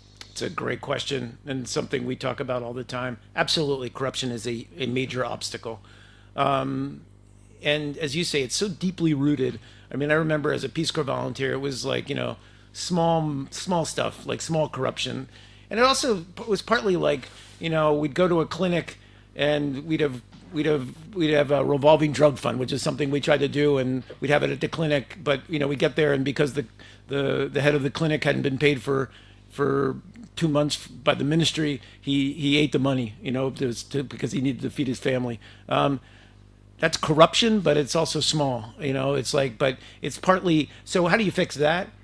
You have a government that's able to pay its servants, its people who work for it, on time and pay them an honest wage. That's part of it. You also have to have public servants who go into government, politicians, ones who serve at the legislature and others who serve at the ministries, who are honest and there for the right reasons and aren't there to enrich themselves. That's a mental change, a mindset that needs to change. And I think you can get there. Partly you need to have a government that's able to generate enough revenue, that it's able to form a budget and give its ministries the money they need to go after their priorities. It's a lot of different elements, and I can see promising signs in all directions. Not quite there yet. And the other thing is you have to, you know, you can't have, a legacy of impunity. And I know the president's been trying to attack that as well. I think Liberia has the right tools on that front, you know, the LAC and other auditing agencies, but you just need to follow through. You need to be able to prosecute those kind of things to set an example. So it's a bunch of different things. It's not all going to happen overnight, obviously, but you got to keep chipping away at it. You took over as ambassador at the time when Liberians were calling for the establishment of a war economic crimes court all over the place. President Bouakai Ouna issued an executive order. There is an office of the war economic crimes court in its formative stage. Correct. Did you play any particular role in providing sufficient evidence to your government back home about the need to support this war economic crimes court as you are leaving Liberia? Are there indications that the court will have some support from the U.S. government? So certainly before my arrival here and after my arrival here, there was considerable support from the previous administration for the OEC, for the War and Economic Crimes Court, and the Office of the War and Economic Crimes Court. It's something that they understand completely. It's still something they understand completely, but I think you've seen a shifting of priorities. So what we're able to offer now is less, frankly, financial assistance and more technical assistance. And we've done that. We've even since the change in administrations, we've brought people over to work with the OEC, and it's not an easy thing. And I would say this: it's lacking resources as well. I know that President Boakai prioritizes this, but he and his administration also need to give it the resources it needs. You either resource it properly and it functions, or you don't and it doesn't. And right now, I would say it's struggling because they don't have the proper resources. They get money, and then the money runs out, and then they've got to look for more money. That's kind of no way to run a serious priority for any government. So I would say that myself and also other embassies and other, I would say the EU and the Swedes and the Germans are also seized with this, as are the Cameroonians, the other diplomatic corps. We see the importance of this because, again, and we can get into this as a discussion, but I've been really struck since coming back post-war. There's a lot of Liberians who lived through that, who have kind of repressed that and don't talk about it often. And I wonder and worry about the next generation that came after that war, the young people growing up today. You lose that national memory, and you risk going back down that rabbit hole, or that slippery slope. So I think as much as Liberia can do to hold people accountable, and to also keep that memory alive. And that's an interesting way to look at, do you do an oral history? Do you do a museum? How do you keep that memory alive? But you need to preserve that memory, because otherwise you risk going back. Except that you were not clear in my opinion. You said that to mean that you don't think there might be any direct support from the U.S. to the War Crimes Court office at the moment? There is a change in priority now? A change in priorities. So the office, the Global Criminal Justice, that was very involved in the War Crimes Court here, has been disbanded. And so they're still reconfiguring, so I can't give an honest appraisal now what that assistance will look like. I just can't. What do you say to Liberians who think America created the impression through some of your officials that they would have supported this process, but since the death of Senator Prince Johnson, it's not forthcoming. Your government now is behaving as though, there is a change in priority. We have shifted our focus now, and people are believing that if this thing was not about Johnson, you would still support the government. No. Let me disabuse any of your listeners of that. It had little or nothing, zero, to do with the death of Prince Johnson.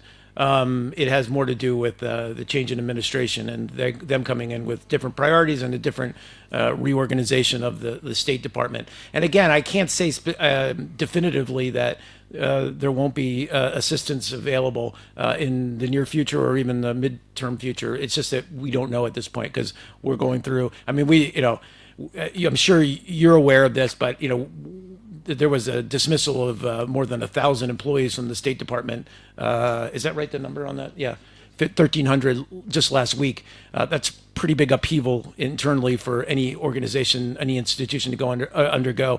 So they're still sorting out this reorganization and what it looks like going forward.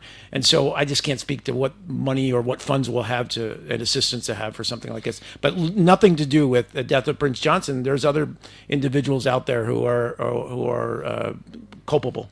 You serve. Sir. You are living now. Yeah. And sometimes when people live like this, there are 10 or notes and their recommendations and other things they leave here to ensure anybody who succeed them will see some of the things. One of the things Liberians complain about is the issue of visa. Yeah. A lot of people say, the people take money from us. If they do not give you the visa, they don't refund your money. But basically, people think when an individual Liberian goes to America and lie to your embassy here through the consulate section for visa, you don't hold them responsible. Instead, you hold the country responsible, and then the vast majority of the people suffer because of people who are not honest. How do you address that? Sure, and honestly, it's a question I get all the time, and it's one well posed by yourself. Let me unpack this in a couple different ways. So every country has a sovereign right to protect its borders, and illegal immigration is something that every country takes seriously, even Liberia. Certainly Liberia does. You want to protect your borders from people entering illegally and doing who knows what in the gray economy. So you need to, enforce borders and border controls. And one of the key ways we do that is through visas and giving out visas, and then having people who get those visas, the individuals who receive those, what do we call them, visitor visas or visiting visas, to go to the United States, live up to what that visa says on it when it gets stamped by the border control, that you must leave and by this date. Otherwise, you become an illegal immigrant. And that is a problem. And to your point, why aren't the individuals held accountable? Why is the country held accountable? We keep track of the amount of visas that are overstays. And that allows us to say, okay, Liberia has a very high overstay rate, one of the highest in the world. And so we need to work with the Liberian government, which, by the way, we're doing, to try to address some of the root causes of that illegal immigration and how we can fix it. And those are both short-term and long-term efforts, if I could put it that way. But it's incumbent, and I thought you said this really well when you talked about this on your show probably 3 weeks ago, just about, every Liberian that goes to the United States and stays there illegally hurts the chances of the next Liberian standing in that line for the visa. And to your point about visa fees and paying the high visa costs, a couple of things. One is, please don't try to engage in visa fraud. You're spending your money needlessly. You're going to lose your money, and you're going to get caught. We've got experts who can spot this a mile away, and we do. And so you're just wasting your money. And frankly, these people who do visa fraud are just taking advantage of you, or if you're going to go that way. If you want to go to apply for a visa, make sure you make your case as strongly as possible that you have sufficient ties here in Liberia, that the consular officer who adjudicates, who hands out your visa, is able to grant that, because they say, oh, this person has ties back here. They have a family, they've got a job, they've got whatever. Now, I recognize when I say that puts young Liberians at a risk, because they don't have a lot of those ties, right? They don't necessarily have jobs. They don't necessarily have families here. So that's hard. They have to prove their case. And the only way that all of this gets easier is you bring that overstay rate down. You bring that visa fraud rate down. And again, we're working on short-term solutions to that. The long-term solution, and again, I've seen this elsewhere. I'm Irish American. I can tell everybody, all your listeners, that Ireland in the 1980s was just like Liberia in the terms of overstays, because the economy there was not good. So you fix that. Sorry, just let me finish. When you fix that, when the economy in Ireland got better, that overstay rate, and now Irish people can go to the United States on tourist visas, they don't have a problem. Ambassador Mark Turner of the United States is our guest this morning for 30 minutes. He's here, and we're talking different issues. Ambassador, though you are leaving, but you stay here, are we, Liberia government, are we in good diplomatic standing with the government of the United States of America? Do we risk any visa restriction and stuff like those? What do you know? So I can say you're in very good standing, because otherwise, when you consider that President Boakai was among the first African leaders to be invited for a very private, exclusive lunch with our president, and then followed that up with meetings at the State Department. Your foreign minister has been at the State Department several times since this new administration. I think it shows that Liberia's stature is rising. That's certainly evidenced by the fact that you've won the non-permanent seat on the UN Security Council. All of these things, and frankly, the fact that Liberia has very strong supply of natural resources, iron ore and other minerals that make it attractive to investors. All of these, I would say, have put Liberia on our radar screen, if I could put it that way. And we realize we're competing with other countries who want to have influence on Liberia in many different levels. So it's a competitive thing, diplomacy, right? I mean, we like to consider ourselves, when I said earlier, I want to leave here knowing that that the U.S. is Liberia's partner of choice, and vice versa in the region. And that's what I have to work on to strengthen every day. Sometimes that means doing really hard things like, ending U.S. assistance here. It also means having a really tough, candid conversation about how do we being the U.S., but also the Liberian government, work to bring down illegal immigration. I think we're making progress. I hope that there's no visa restrictions. I can't promise anything right now. That's all being evaluated. Could you, in 1 or 2 minutes, explain clearly with, giving us a practical picture of what President Trump always meant when he talks about shifting from aid to trade, shifting the U.S. government's priority from aid to trade? What does that mean? Sure. It's a bumper sticker, if I could put it that way, meaning it's a really short, succinct way to put something that's a big, broader paradigm shift in how we're doing business. But again, I don't want to say that we've never done this. Commercial diplomacy, which means advocating on behalf of U.S. companies, U.S. investors, has been always part of our toolkit and also part of our duties as diplomats. But I would say there's a greater emphasis now than there was before. I think that's a good thing, personally. I don't want to malign our assistance efforts, which, as I said earlier, have really been transformational for Liberia. But I think at a certain point, you've got to recognize that in some ways, there was a certain dependency on those assistance dollars every year in a way that wasn't allowing Liberia to grow the capacity or the capability of doing carrying out these functions themselves. There are a lot of good people in this government. There's a lot of good people here that I think have a good vision for this country. And I think the way to get there is through investment. Again, I'd love it to be U.S., but it can be others. EU, I know Turkey's looking at Morocco. There's lots of Gulf. There's lots of would-be investors here. As long as it's responsible investment, and by that I mean, is going to give people jobs, good jobs, provide opportunity, look after the community, et cetera, then I'm all for it. We're all for it. But I think that's what if I could sum up trade, not aid, it's a shift away from a dependency on assistance to the opportunity that real investment would bring to this country.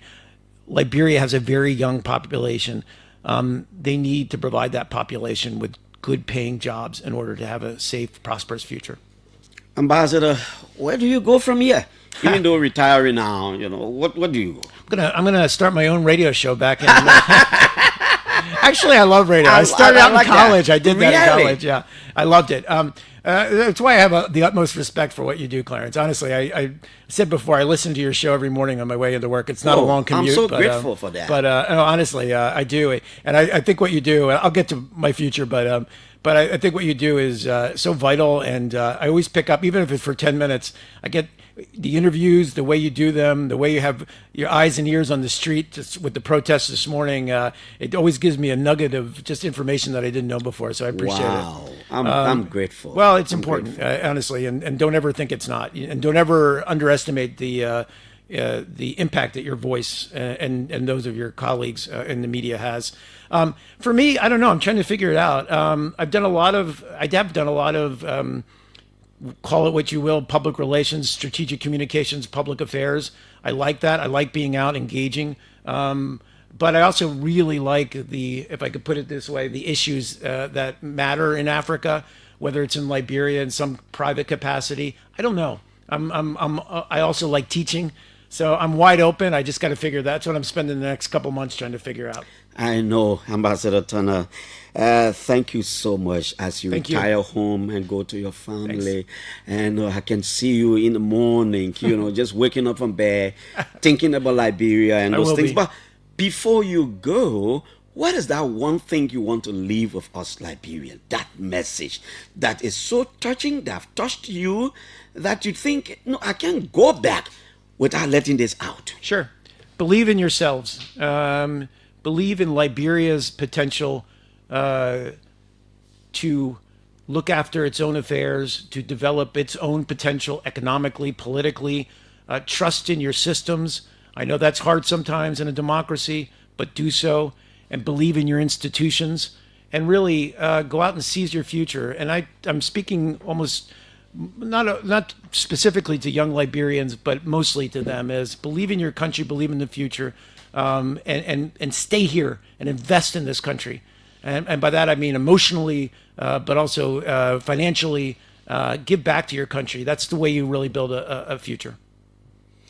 What is that one soup? What is that one food, Liberian food, that you're taking with you? Oh man, I'm from Grand Bassa, so I like a good fufu, but I like cassava leaf. It's hard for me to pick one, really. Ambassador Thunder, I want to say thank you so much. I look forward to meeting you anytime in the future. Thanks. In your individual capacity. I hope to come back, and if I do, I'll definitely look you up. Absolutely. Wow. Thank you so much. Thank you. Thank you. Well, outgoing. Can I now say outgoing U.S. Ambassador? Yes, you can. and thanks to the people from Public Affairs. They continue to do a fantastic job. Yep. And thank you. Thanks to the U.S. government and people for everything you do for Liberia. And if I were to remember something from the man you succeeded, former Ambassador McCarthy, he says, what would I have said to J.J. Roberts? What are you going to tell Washington about us? I'm going to say Liberia is a serious player. And by that I mean that it offers a lot in terms of partnership, in terms of economic opportunity. Take Liberia seriously. Take Liberia seriously. The voice of outgoing U.S. Ambassador Mark Turner. My name is Clarence Jackson. I'm Piso. I'm taking my usual break, but I will still be around. 9:30. We're doing a relay from ELBC. The Office of the War Crimes Court will be there. We'll come back. We'll still talk to our reporters and our correspondents around about today's protest. Thanks to all of you, Ambassador. Thank you so much for coming. Thank you. Okay, I'm out of here. Wow. Ambassador has blown my horn this morning. He made me my ear too big. I'm out of here, man. Bye-bye.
So it's not a relay. We are doing it from right here in our studio with the Office of the War Crimes Court. We understand they will be launching something. They will tell us about it.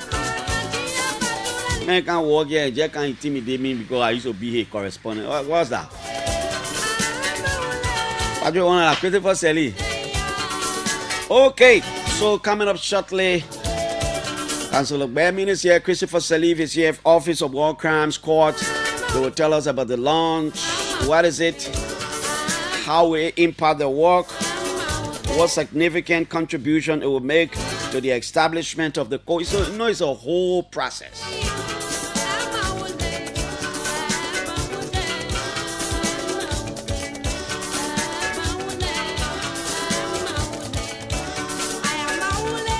You can keep following us right after the show, 10:30 to 11 o'clock. We'll still talk to our reporters, and then 11 is legal hour with Masa Kanen.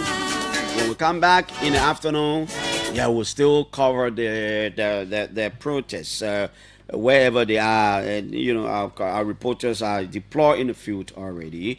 We have two officials from the War and Economic Crimes Court Office. You see why when people that McLean Ronald and other callers calling me, Clarence, good morning, the veteran. I can shy away from being called a veteran because people are still around. People are still around to call me veteran in the midst of all these people. You see, some of them. Christopher Salif is one person who played a major role in getting me where I am today. When I needed a voice from Bong.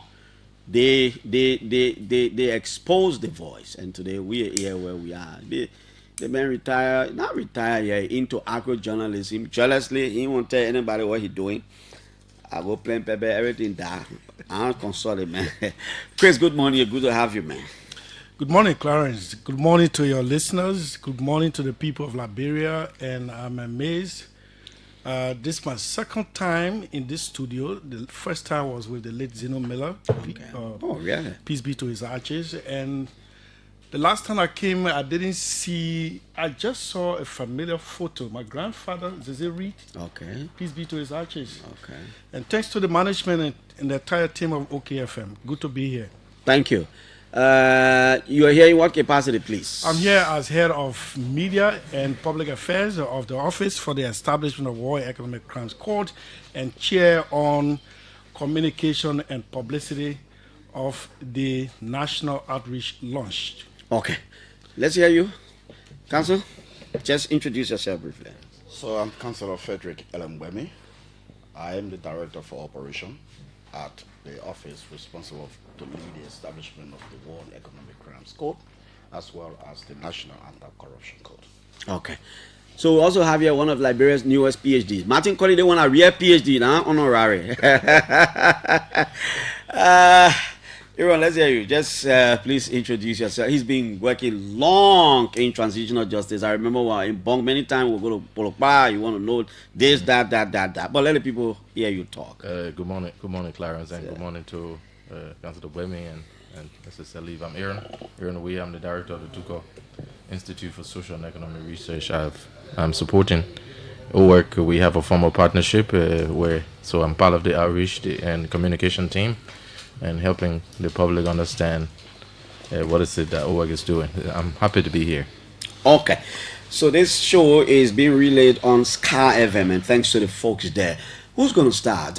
What is this outreach, Mr. Salif? Chris, we're starting with you. Firstly, generally, how is the War and Economic Crimes Court Office? And every time we hear about the War and Economic Crimes Court Office, sometimes people misconstrue it to mean that the court is functioning now, people can carry people complain there, blah, blah. What little education can you provide this morning about that office? So that's exactly what we're here. And, it has come a long way. Let's take us back to the Accra Peace Accord. We established a Truth and Reconciliation Commission. The recommendations are there. And then the national legislature under this government comes out with a joint resolution 0024 and 004, that is, and followed by a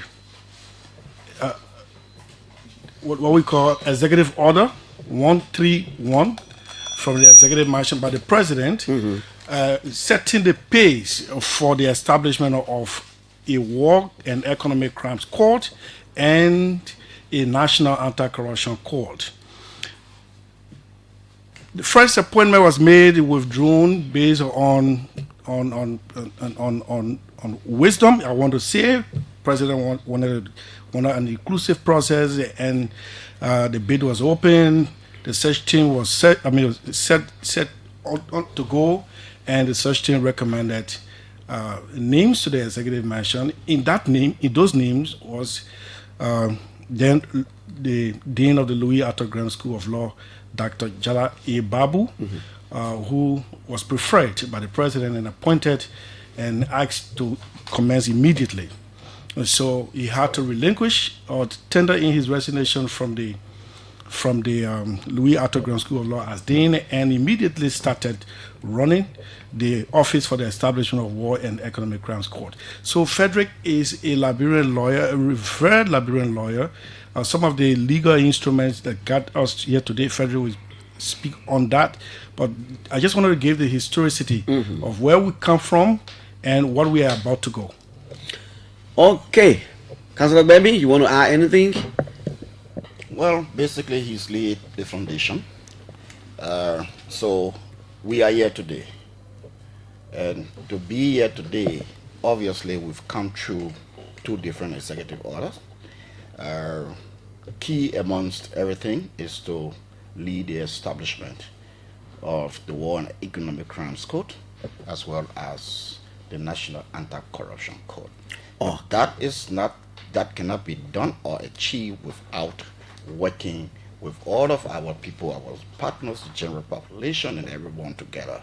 And so, hence, our being here to lead into the rest of the discussions as we proceed. Yes, exactly. And we'll come in to talk more about it long. But Dr. Weah, what specifically is the Duco Institute doing with the Office of the War Crimes Court in the context of collaboration? Okay. So the Duco Institute, we are an academic research firm, and one of the areas of our expertise is in transitional justice. Specifically, we've been working with communities across Liberia over the past few years, and we've gathered data that OWEC is using. We've also holding policy dialogues, bringing together key actors. On Thursday last week, we held a policy dialogue titled "The Significance of the War and Economic Crimes Court in Liberia," looking at strategy. At that meeting, we were able to bring together members of the diplomatic community, development partners, former Chief Justice of Liberia, Francis Johnson Morris Allison. We had human rights lawyer and transitional justice professor at the Louis Arthur Graham School of Law, Tiawan Gonglo, to talk through some of the complexities of where we are and why the court is very important. So we are engaging with this from the point of view of research, supporting the OWEC on research and trying to be involved at levels that help the OWEC ground their work further. Okay. Yeah. So, great. Let's talk now about this launch and how it will be, what is its intent, and all these things. Okay, so the national outreach, as a matter of fact, midway into this program, we will share with you a jingle to that effect. The jingle encapsulates everything that we're about to say. And we got a music already produced. If I came across it, and since it fits within our TOR, we decided to use it as a theme song for the work of OWEC. So on Saturday, July 19, at the offices of OWEC in Mamba Point, OCRD Road, just next to the old LIPA building, you see the county flags, that is 15 counties, and over the 15 counties you will see the red, white, and blue. And it is the official venue for the official launch of the National Outreach Campaign on the establishment of War and Economic Crimes Court. Now, every one of us, sometimes we in our national carriers for like MTA or commercial buses, and people are casting doubts. It's so slow, this thing seems it's not working, and the people who who were perceived to be perpetrators or mean perpetrators are all gone or either old or disabled. But, Clarence, the mandate clearly spelled out that of a war and economic crimes code and an anti-corruption code. And on this basis, it is an integrity institution, OEC, right? So you don't hear too many press conferences and reactions and stuff like that, because it is a technical work. It has to do with people's character.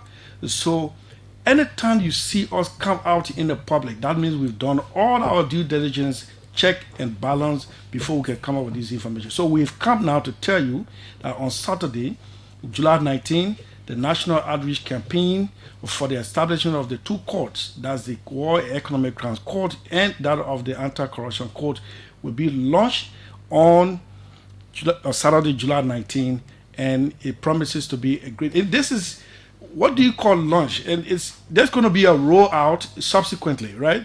This is just a launch to tell, and it's going to pave the way for a one-on-one interaction. The last time we were in Bakidu, one of the massacre sites, on July 12, 1990, 300 civilians called for meeting, and they took token, money, and a bull to those who called them. They were in arms, and began right after receiving the token. They began shooting at gunpoint. So we are going there to commemorate the 35th anniversary of that onslaught.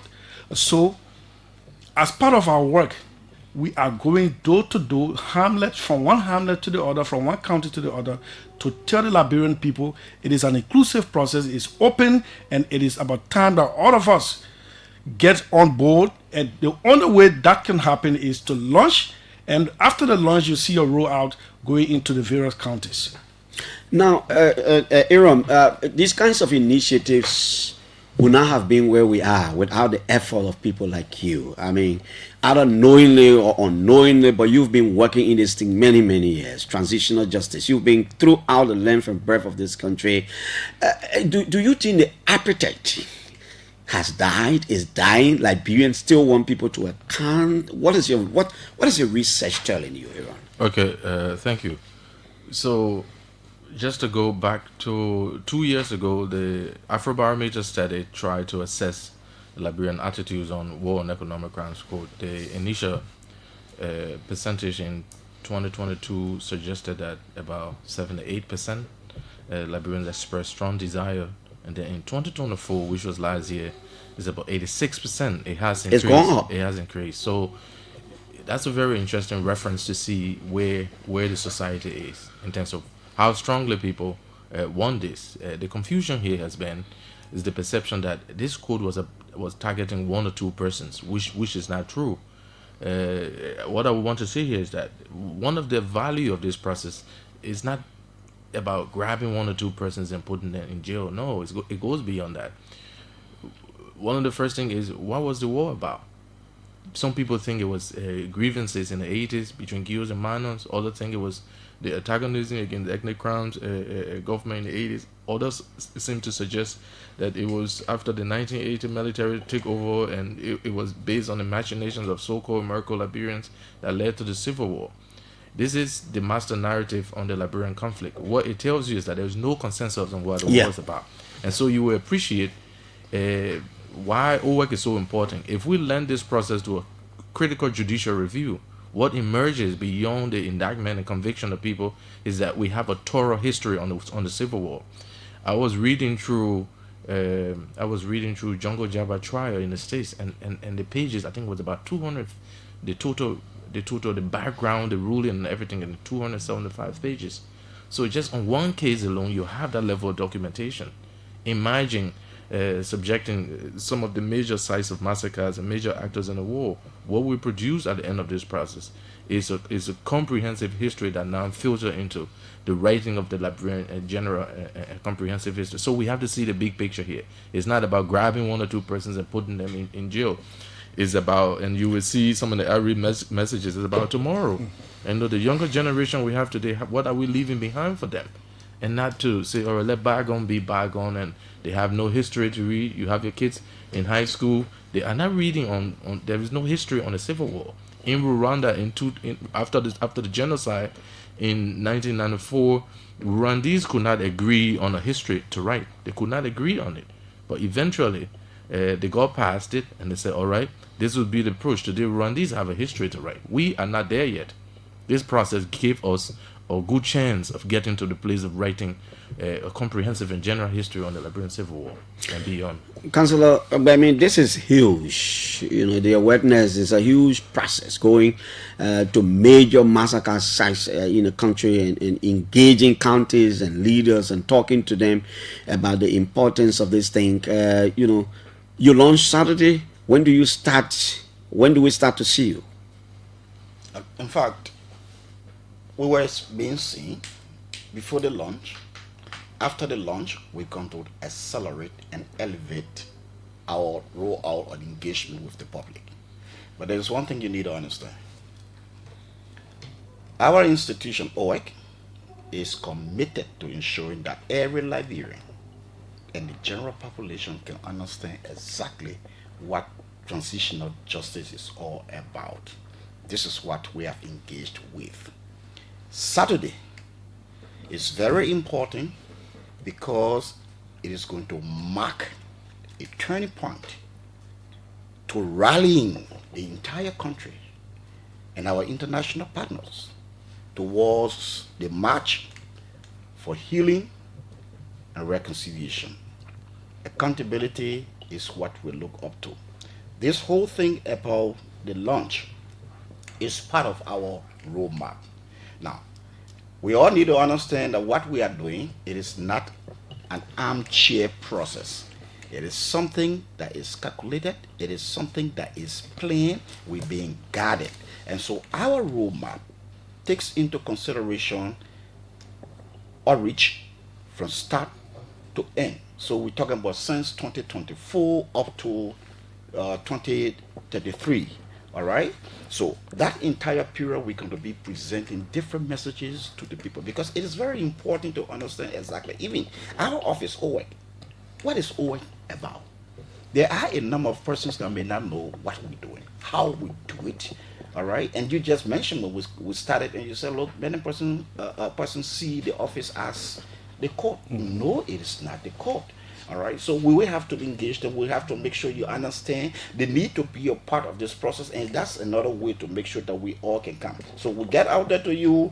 You have your question, ask the question. We gave you the information, gave you the clarification, whatever is needed, and in fact, you make your contribution through that process so that the thing can be holistic, and we all can move to ensure that accountability is what we stand for, and reconciliation is what we are moving towards. Chris, you play a major role in this thing because your office is responsible for communication and outreach. Let's be more practical. Give us a picture of how your outreach will be. Okay, so on the first case, the first day of the launch itself on Saturday is going to witness the biggest gathering of media practitioners.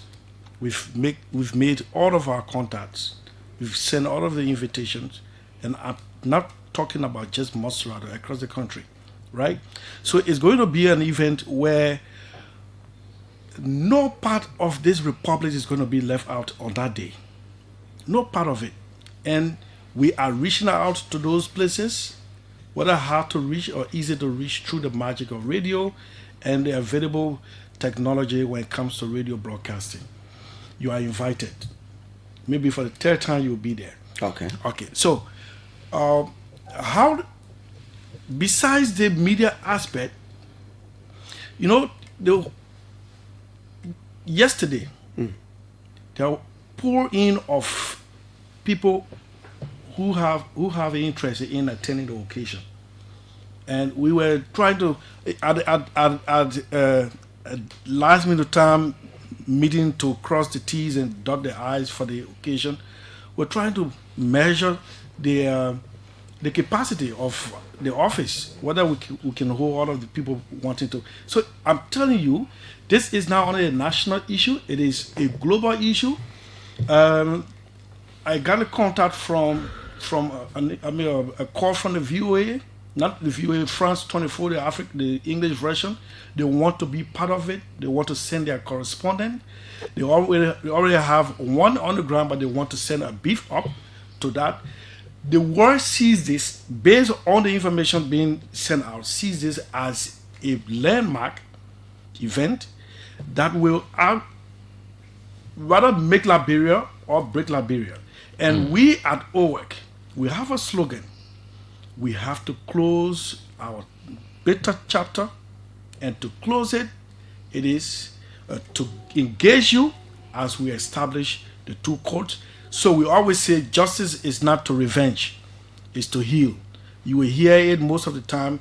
In fact, after the launch, we've contacted several media institutions, including you, that will have regular show on these radio stations, sent out through the internet to various counties as we speak.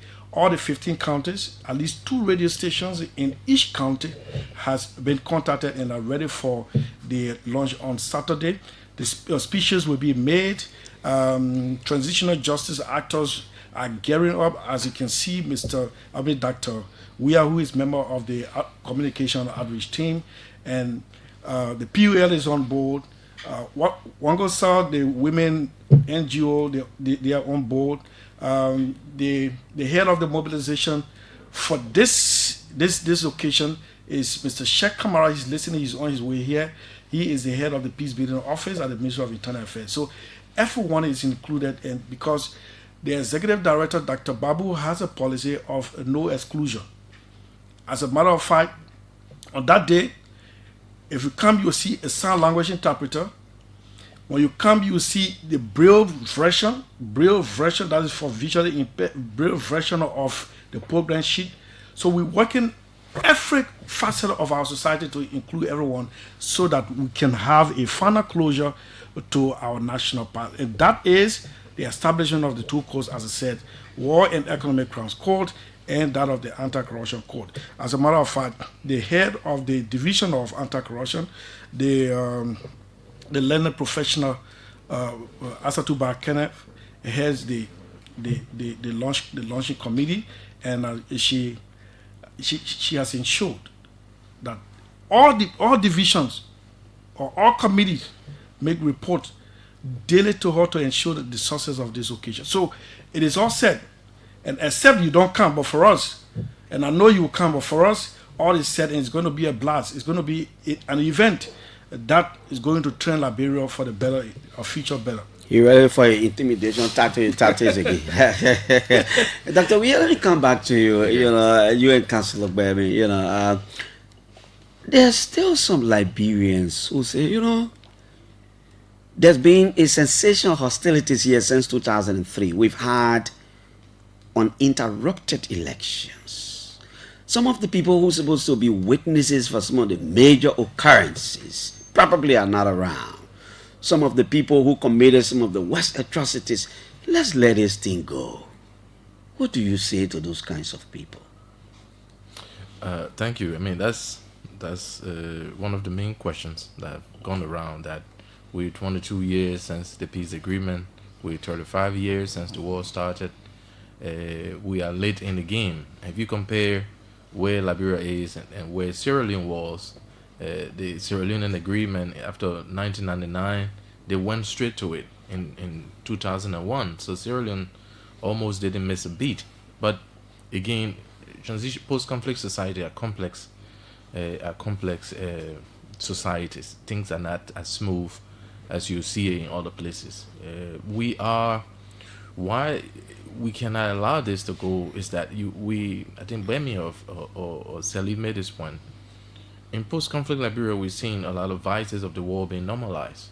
We're seeing corruption on a new scale. Mm-hmm. We're seeing violence being done. I did a research with NEC, and I was shocked to see that between 2017 to 2023, the number of cases of election-related violence that were reported to NEC.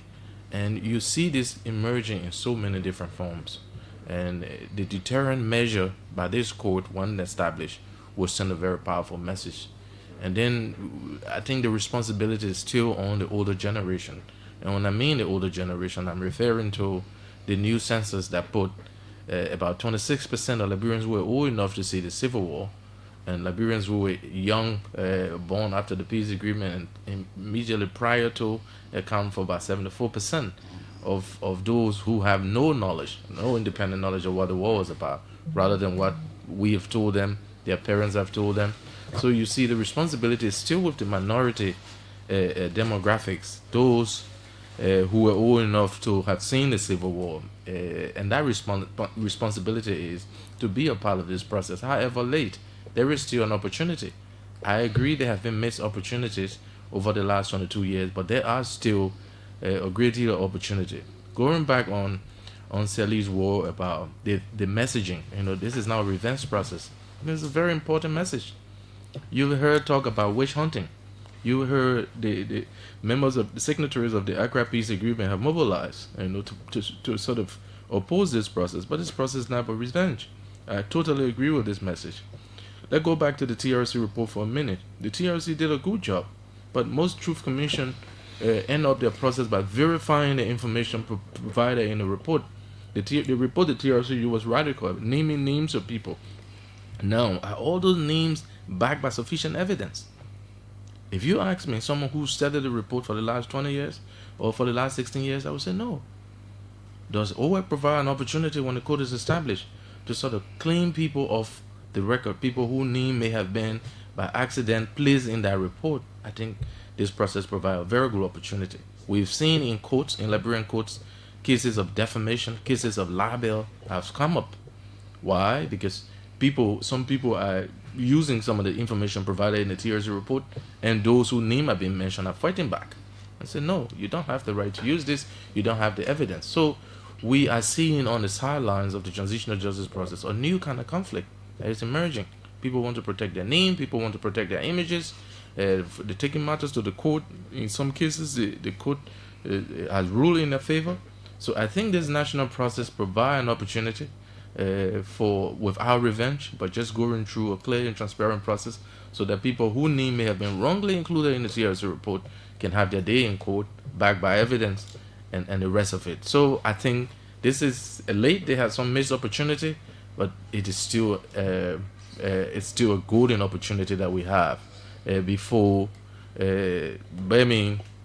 Chris and I, before we reach 70 years old, we have been able to do an honorable thing to leave with the younger generation a process that is now put Liberia on a path toward greater healing and reconciliation. So I think, though late, but still yet a very valuable exercise that we're going through. Councillor Bemi, drill us through the steps that we should expect that will translate into the establishment of this War and the Economic Crimes Code from the setup, from the office. This is the office now. What are you doing? You are launching as part of your roadmap. Where do you go next? Where do you go? When are we reaching the stage where we say there has been established a court now? We are about to see people go into court. What are the steps? Okay. Thank you. So basically, just to run. In fact, yes, you're right, and we'll be very sharp. The office is established. We've done a number of research. We've done a number of studies. Understand that what we are doing has been done in other countries before, and so you cannot establish the court. In fact, it's two courts. You cannot establish the courts without looking at the statutory aspect of it. Okay. Right? Now, with all of the different consultations that we've been doing, yes, the outreach is down to say, look, come on board, support the process. Your voice should be heard. We all understand that justice cannot be built on silence. So we must do it with the participation of every one of them. So what we're going to do, obviously, as per the roadmap, I want to be giving some time frame.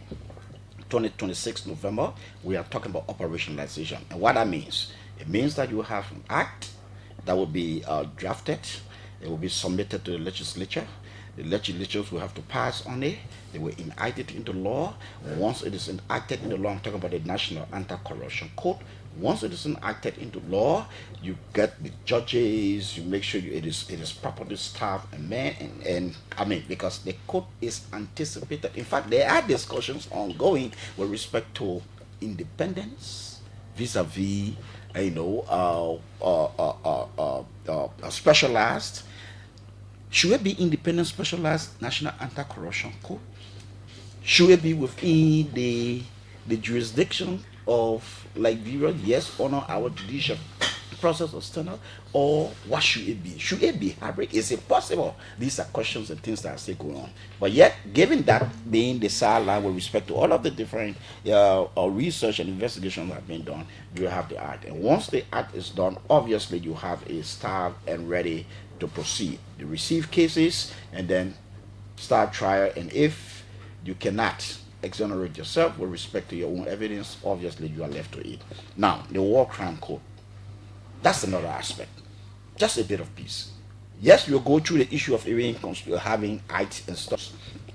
But because the act, the atrocity we're talking about, the grave crimes we're talking about, they are international crimes. They are not national crimes. And because they are international crimes, fall within the arena of international criminal justice system, there's a special way to go about it.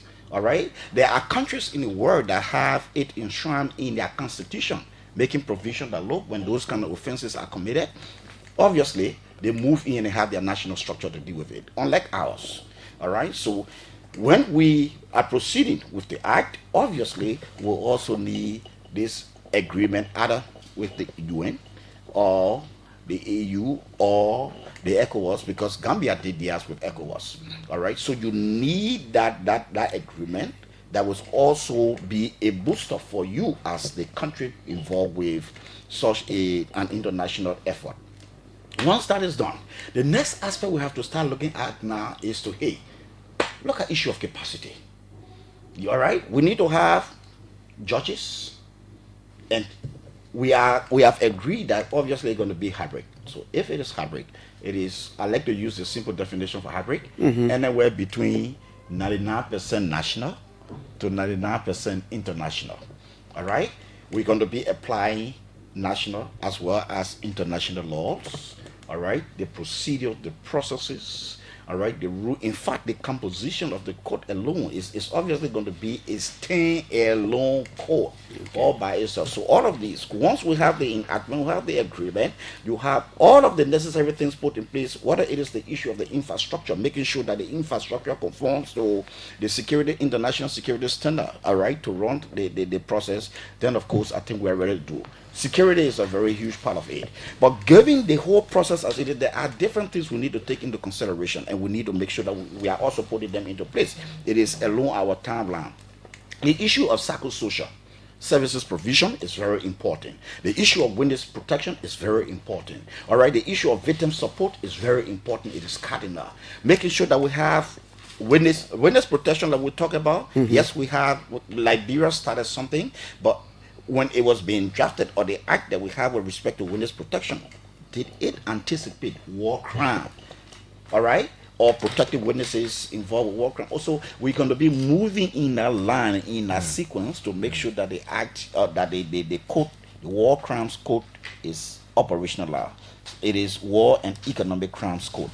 Once it is operationalized, obviously we are ready to move. Just a synopsis of basically what are the that's things good. Around 2026. Aaron, what and was just a minute. Where the War and Economic Crimes Code is 2027. Okay. Yeah. So 2026 is for the National Anti-Corruption Code, and then 2027, obviously, we should be. Aaron, what does experience and standards show? What kind of court? And I'm talking with specific reference to the war. I mean to the War Crimes Code.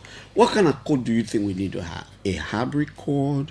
Do we need to have judges from outside Liberia? What's the experience? Well, again, that's a very good question.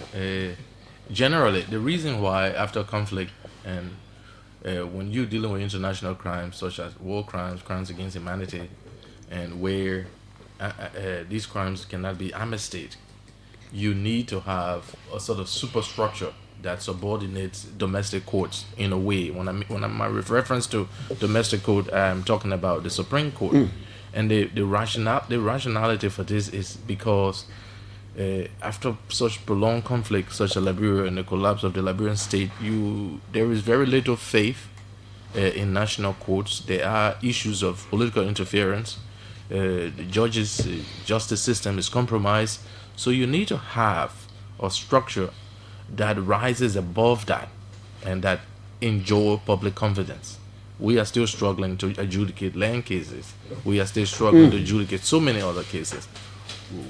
How can we subject cases of war crimes to the same old system that hasn't been fully reformed? So the whole idea of and it's not so easy in terms of where you draw the line, whether it's a hybrid court or international court, because the decision that goes into that is about financing in the same way that it's about law and how you deal with that. So Bemi and his team has really been working on model selection for a long time, and I think from what I have seen, I think the decision, and Bemi help me here, I think the decision that OWEC is about to reach would be a hybrid code in a way. I mean, they might select a hybrid code, and that would be the ratio between international judges, international justices, and the Liberian and Liberian lawyers. But there is an element to it that I think you should be aware of, because of the way the Liberian legal system works and the curriculum that is produced or that is being taught at the Louis Arthur Grant School of Law. Doesn't prepare most of our lawyers to compete and to be fully engaged. And so part of the IRE's messaging is going to talk about an accelerator program, to have Liberian lawyers who are driven to participate this, to have them ready. So there's a process of readiness. How can Liberian lawyers be exposed to a curriculum on international law, on case file development, on investigation, getting into forensics? How can they be involved with that so that they can quickly be a part of that? And then be good for Bemi to talk about how is this code going to address some of the legality around if you're not a Liberian lawyer or you're not cleared by the bar, you cannot practice here. How is OWEC with the laws that they're thinking about going to deal with that? I think these are some of the key issues that needs to be addressed as part of the outreach. How we're dealing with some of the legal complexity with Liberian lawyers. If you're not clear, you may not be able to practice, and we need a great deal of Liberian-led lawyers who are Liberians to be involved with this. The advantage with that is that you're born here, you understand the context, and you can easily get around doing a very good investigation than someone who is not from Liberia being involved with forensic, being involved with war crimes. So I think my colleague Bemi can be able to speak before to we some come of to that. Bemi, I will ask you start, then we just come to him, then we'll come back to Chris. Every time the issue of the war crimes go come up, one thing that will usually come up is the security aspect. People think, and in the context of the location of the court, what do you think? Again, I think the security issue is important, and I'm really delighted that this launch is taking place where the national security strategy actually is being reviewed as I speak, and the new threats, new risk, and are being studied by the National Security Council. So I'm interested in seeing what are the new threats and risks to Liberian security as a result of this process, so that this factor into some of the long-term planning. But as I said on this show, I think sometime last year, this thing come with a small political economy. The war crimes code everywhere. If I have the decision to make, I would rather not build a code in Monrovia. Monrovia is oversaturated.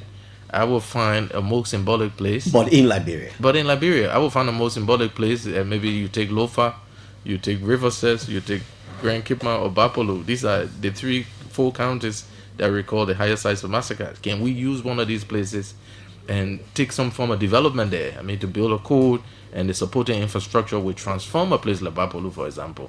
So after 5 years of the code doing this work, you will leave behind a different Bapolo. You will leave behind a different Riverses. Rather than using Monrovia. But then the question of logistics, the question of security comes in. How can we deal with that?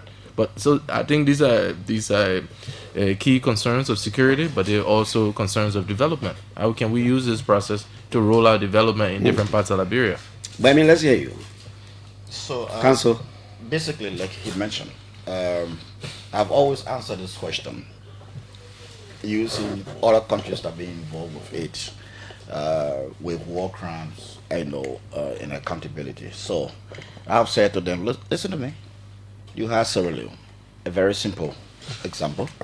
Their laws and the judicial system, obviously, could not really permit the issue of having an accountability structure or mechanism in that country that is stand alone and not subjected to the Supreme Court of Sierra Leone. So there are precedents, there are standards, there are practices in dealing with these things. All right. Obviously, we are pursuing them. We are going after them. It is holistic.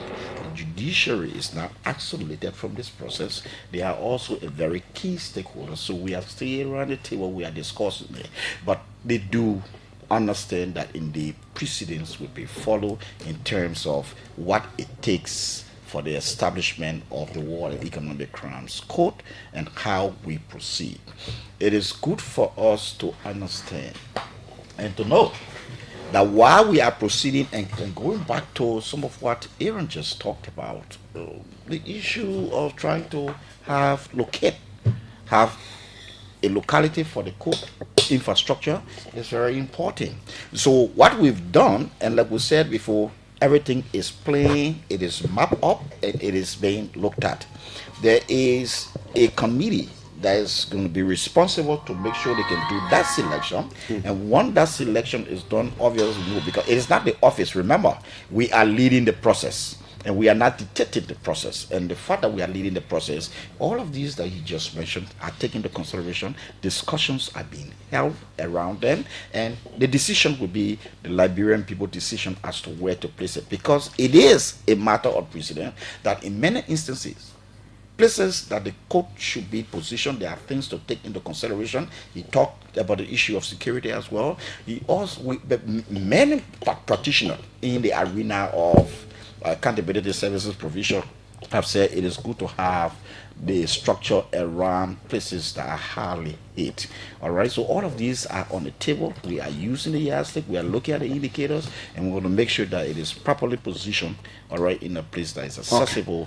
And thank you, Council. Before we go to the telephone lines to gauge the views of Liberians, let's listen to this. We'll be right back.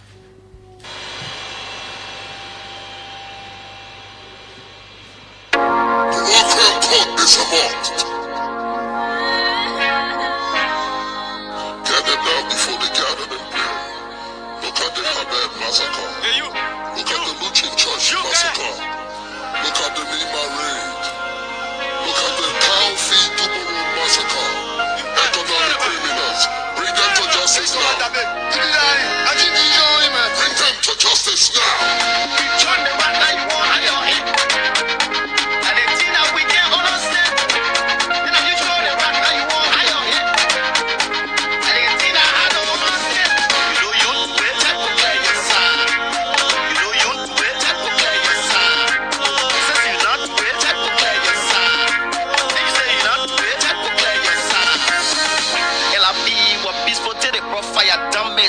Freedom fighters for us. They talk on Dofatabe of the free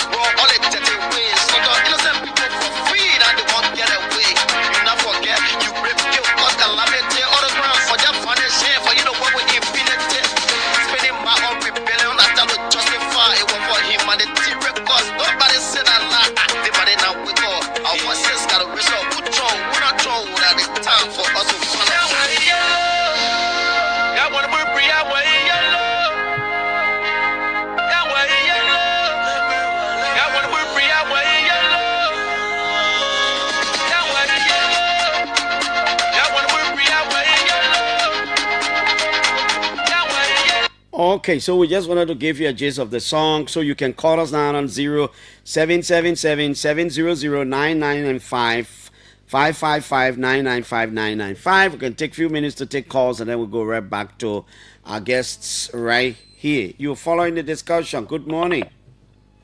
Good morning, Dr. Clarence Jackson. Let me say good morning to his big brothers in studio. They sit down talking how are you doing, Oprah? But anyway, let's go ahead. Let's hear you. No, trust me, Dr. Clarence, you have created a legacy for you that will be passed down from one generation to another. Thank you, Chief. Let's go to the issue. We go anyway front of our calling, but however, activist Martin ran the name, and I joined you this morning from Luke's office in West Point. Let me commend the big brother in studio. I was only 2 weeks sabbatical from not calling on radio, but when it comes to the World Economic Code, we have to have our say on it. So at least our followers and people out there can understand what the guys are doing at the World Economic Crime Code office. I believe that they are doing extremely well, and the publicity, it's only for Liberia, but it's for the international world to showcase how serious manner we are on this new leadership. And I want to take this time to commend them and ask them to do a diligent and honest work, not to do witch hunting work, but go for people who commit serious crime and atrocity against our country. Thank you. Let's hear you here. Hello. Good morning, Mr. Clarence. Good morning. Good morning to your studio guests. Well, we thank God, and I just cut off your radio. Okay. Yeah, you don't have to be hearing yourself at the same time. Yeah, it's okay. Okay. Hello. Yeah, you are okay. I say you are okay now. Go ahead. Yeah. So what I was saying is that I want to give those people, pray for them that God will give them the courage to continue to press forward. Clarence, the situation we have in our country, if we don't bring the code, I think you see the high rate of corruption. You see the judiciary being compromised. One of the issues of the judiciary, because the judiciary is one of the tendencies for having good democracy. So if the war and economic crime code does not come to Liberia, the country will not be stable. Okay, sir. Thank you. Let's hear you. Hello. Good morning, Clarence Jackson. Good morning. This is Ismail PT baby. Yeah, okay. My brother in the studio there. Yeah, like Brand 30, you are now on here. The man from Nimba, go ahead. Yes, that's my big brother there. Or my small brother, I don't know. Go ahead. But I need to meet him. I need a number in fact. Because I've been searching for them. I can't get. They are pending here, but I'm not finding them because the communication are there. When you finish, I beg you, then you give me a number. What are you talking about now? Yeah, the local court issue. The thing that baffles me is this: the president are always informed the Liberians that we forget one another. We should forget what happened during the war. He admonished us. We accepted the president's request that Liberia is one. What happened? It happened. Let Bago be Bago. But I'm not sure the president was talking that in the context of war crime code, because the president issued a executive order to settle the office of the court. Yeah, so that one, I don't know. Hello? Yes, Clarence? Yeah, you are live. Brand 30. Okay, thank you. And let me thank the gentleman in studio. And I follow them and I follow you. You know, before the office of the war crime was established by the executive order, you know, the people, especially the international community, some of the players like Alan White and all the other people, you know, they've been going back and forth. And since, you know, the death of Prince Johnson, we see that there's a slow pace for the traveling back and forth in our country. So sometimes it worries us whether there are specific individuals that they were targeting, and I know that it shouldn't be the case, or those who are responsible to go through processes to establish the office and listen to them. Okay, and for me, I think I'm trying to ask a question, because when they were naming the massacre site, our job opening something so they can or repeat what they said, those massacre site and those county indicated. Thank you. Good morning. Hello. Yeah, we can take you as the final caller. Yeah. this is Samuel D. Gisa, Samuel Dakar Gisa calling for Drazon. Yes, Samuel. Or Clarence, you can fool some people sometimes, but you can fool all the people all the time. Mm-hmm. Liberian people, let us emancipate ourselves from mental slavery. Mm-hmm. This is not about if you allow something to conquer your mind or your mind be conquered by something, you're not going nowhere. The war and economic crown code, 20 years almost are gone. Mm.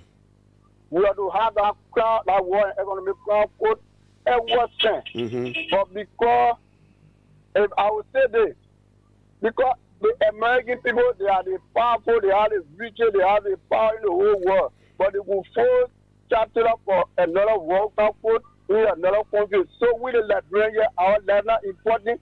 If they can force chapter to go for justice, so why they will force world code here? Thank you. Let's get back to all of you. Chris, Council and Doctor. We got 5 minutes, so we got to manage time very well. Yeah. Chris, in the context of the program, yeah. I heard the callers, and the first thing I'd like to say is that justice and healing is a perennial event. No matter how old it is, justice has to prevail. You can follow, do your research. There are some cases in all over the world. Even the very Liberians have been tried outside of our jurisdiction. It's 35 years ago. So are you saying those people should not be tried? But for France has a universal jurisdiction. If you commit war crime, even you're not a French citizen, you are in their territory, they arrest you and try you. What's going on? So let us not make this war crime code thing like it is old and it should be laid to rest. No. And I also like to tell Mr. Brown Tate, my good friend, you will say slow pace because we are not a breaking news entity. As I premise my discussion here by saying, by the time you see us out, that means when we bring it to you, it's factual. So and the fact that we are absent from the media does not mean work is now ongoing. Councillor Bemi can speak to that. The roadmap is produced. Maybe I need to offer you a copy and put it in your studio so some of your guests can just go through the roadmap. And this launch of the national outreach falls within the very roadmap, this phase that we are in. That's why we are here. And I'd like to say everyone is invited. We don't have enough space, but you can come. We create space, and it's everyone's business. Thank you.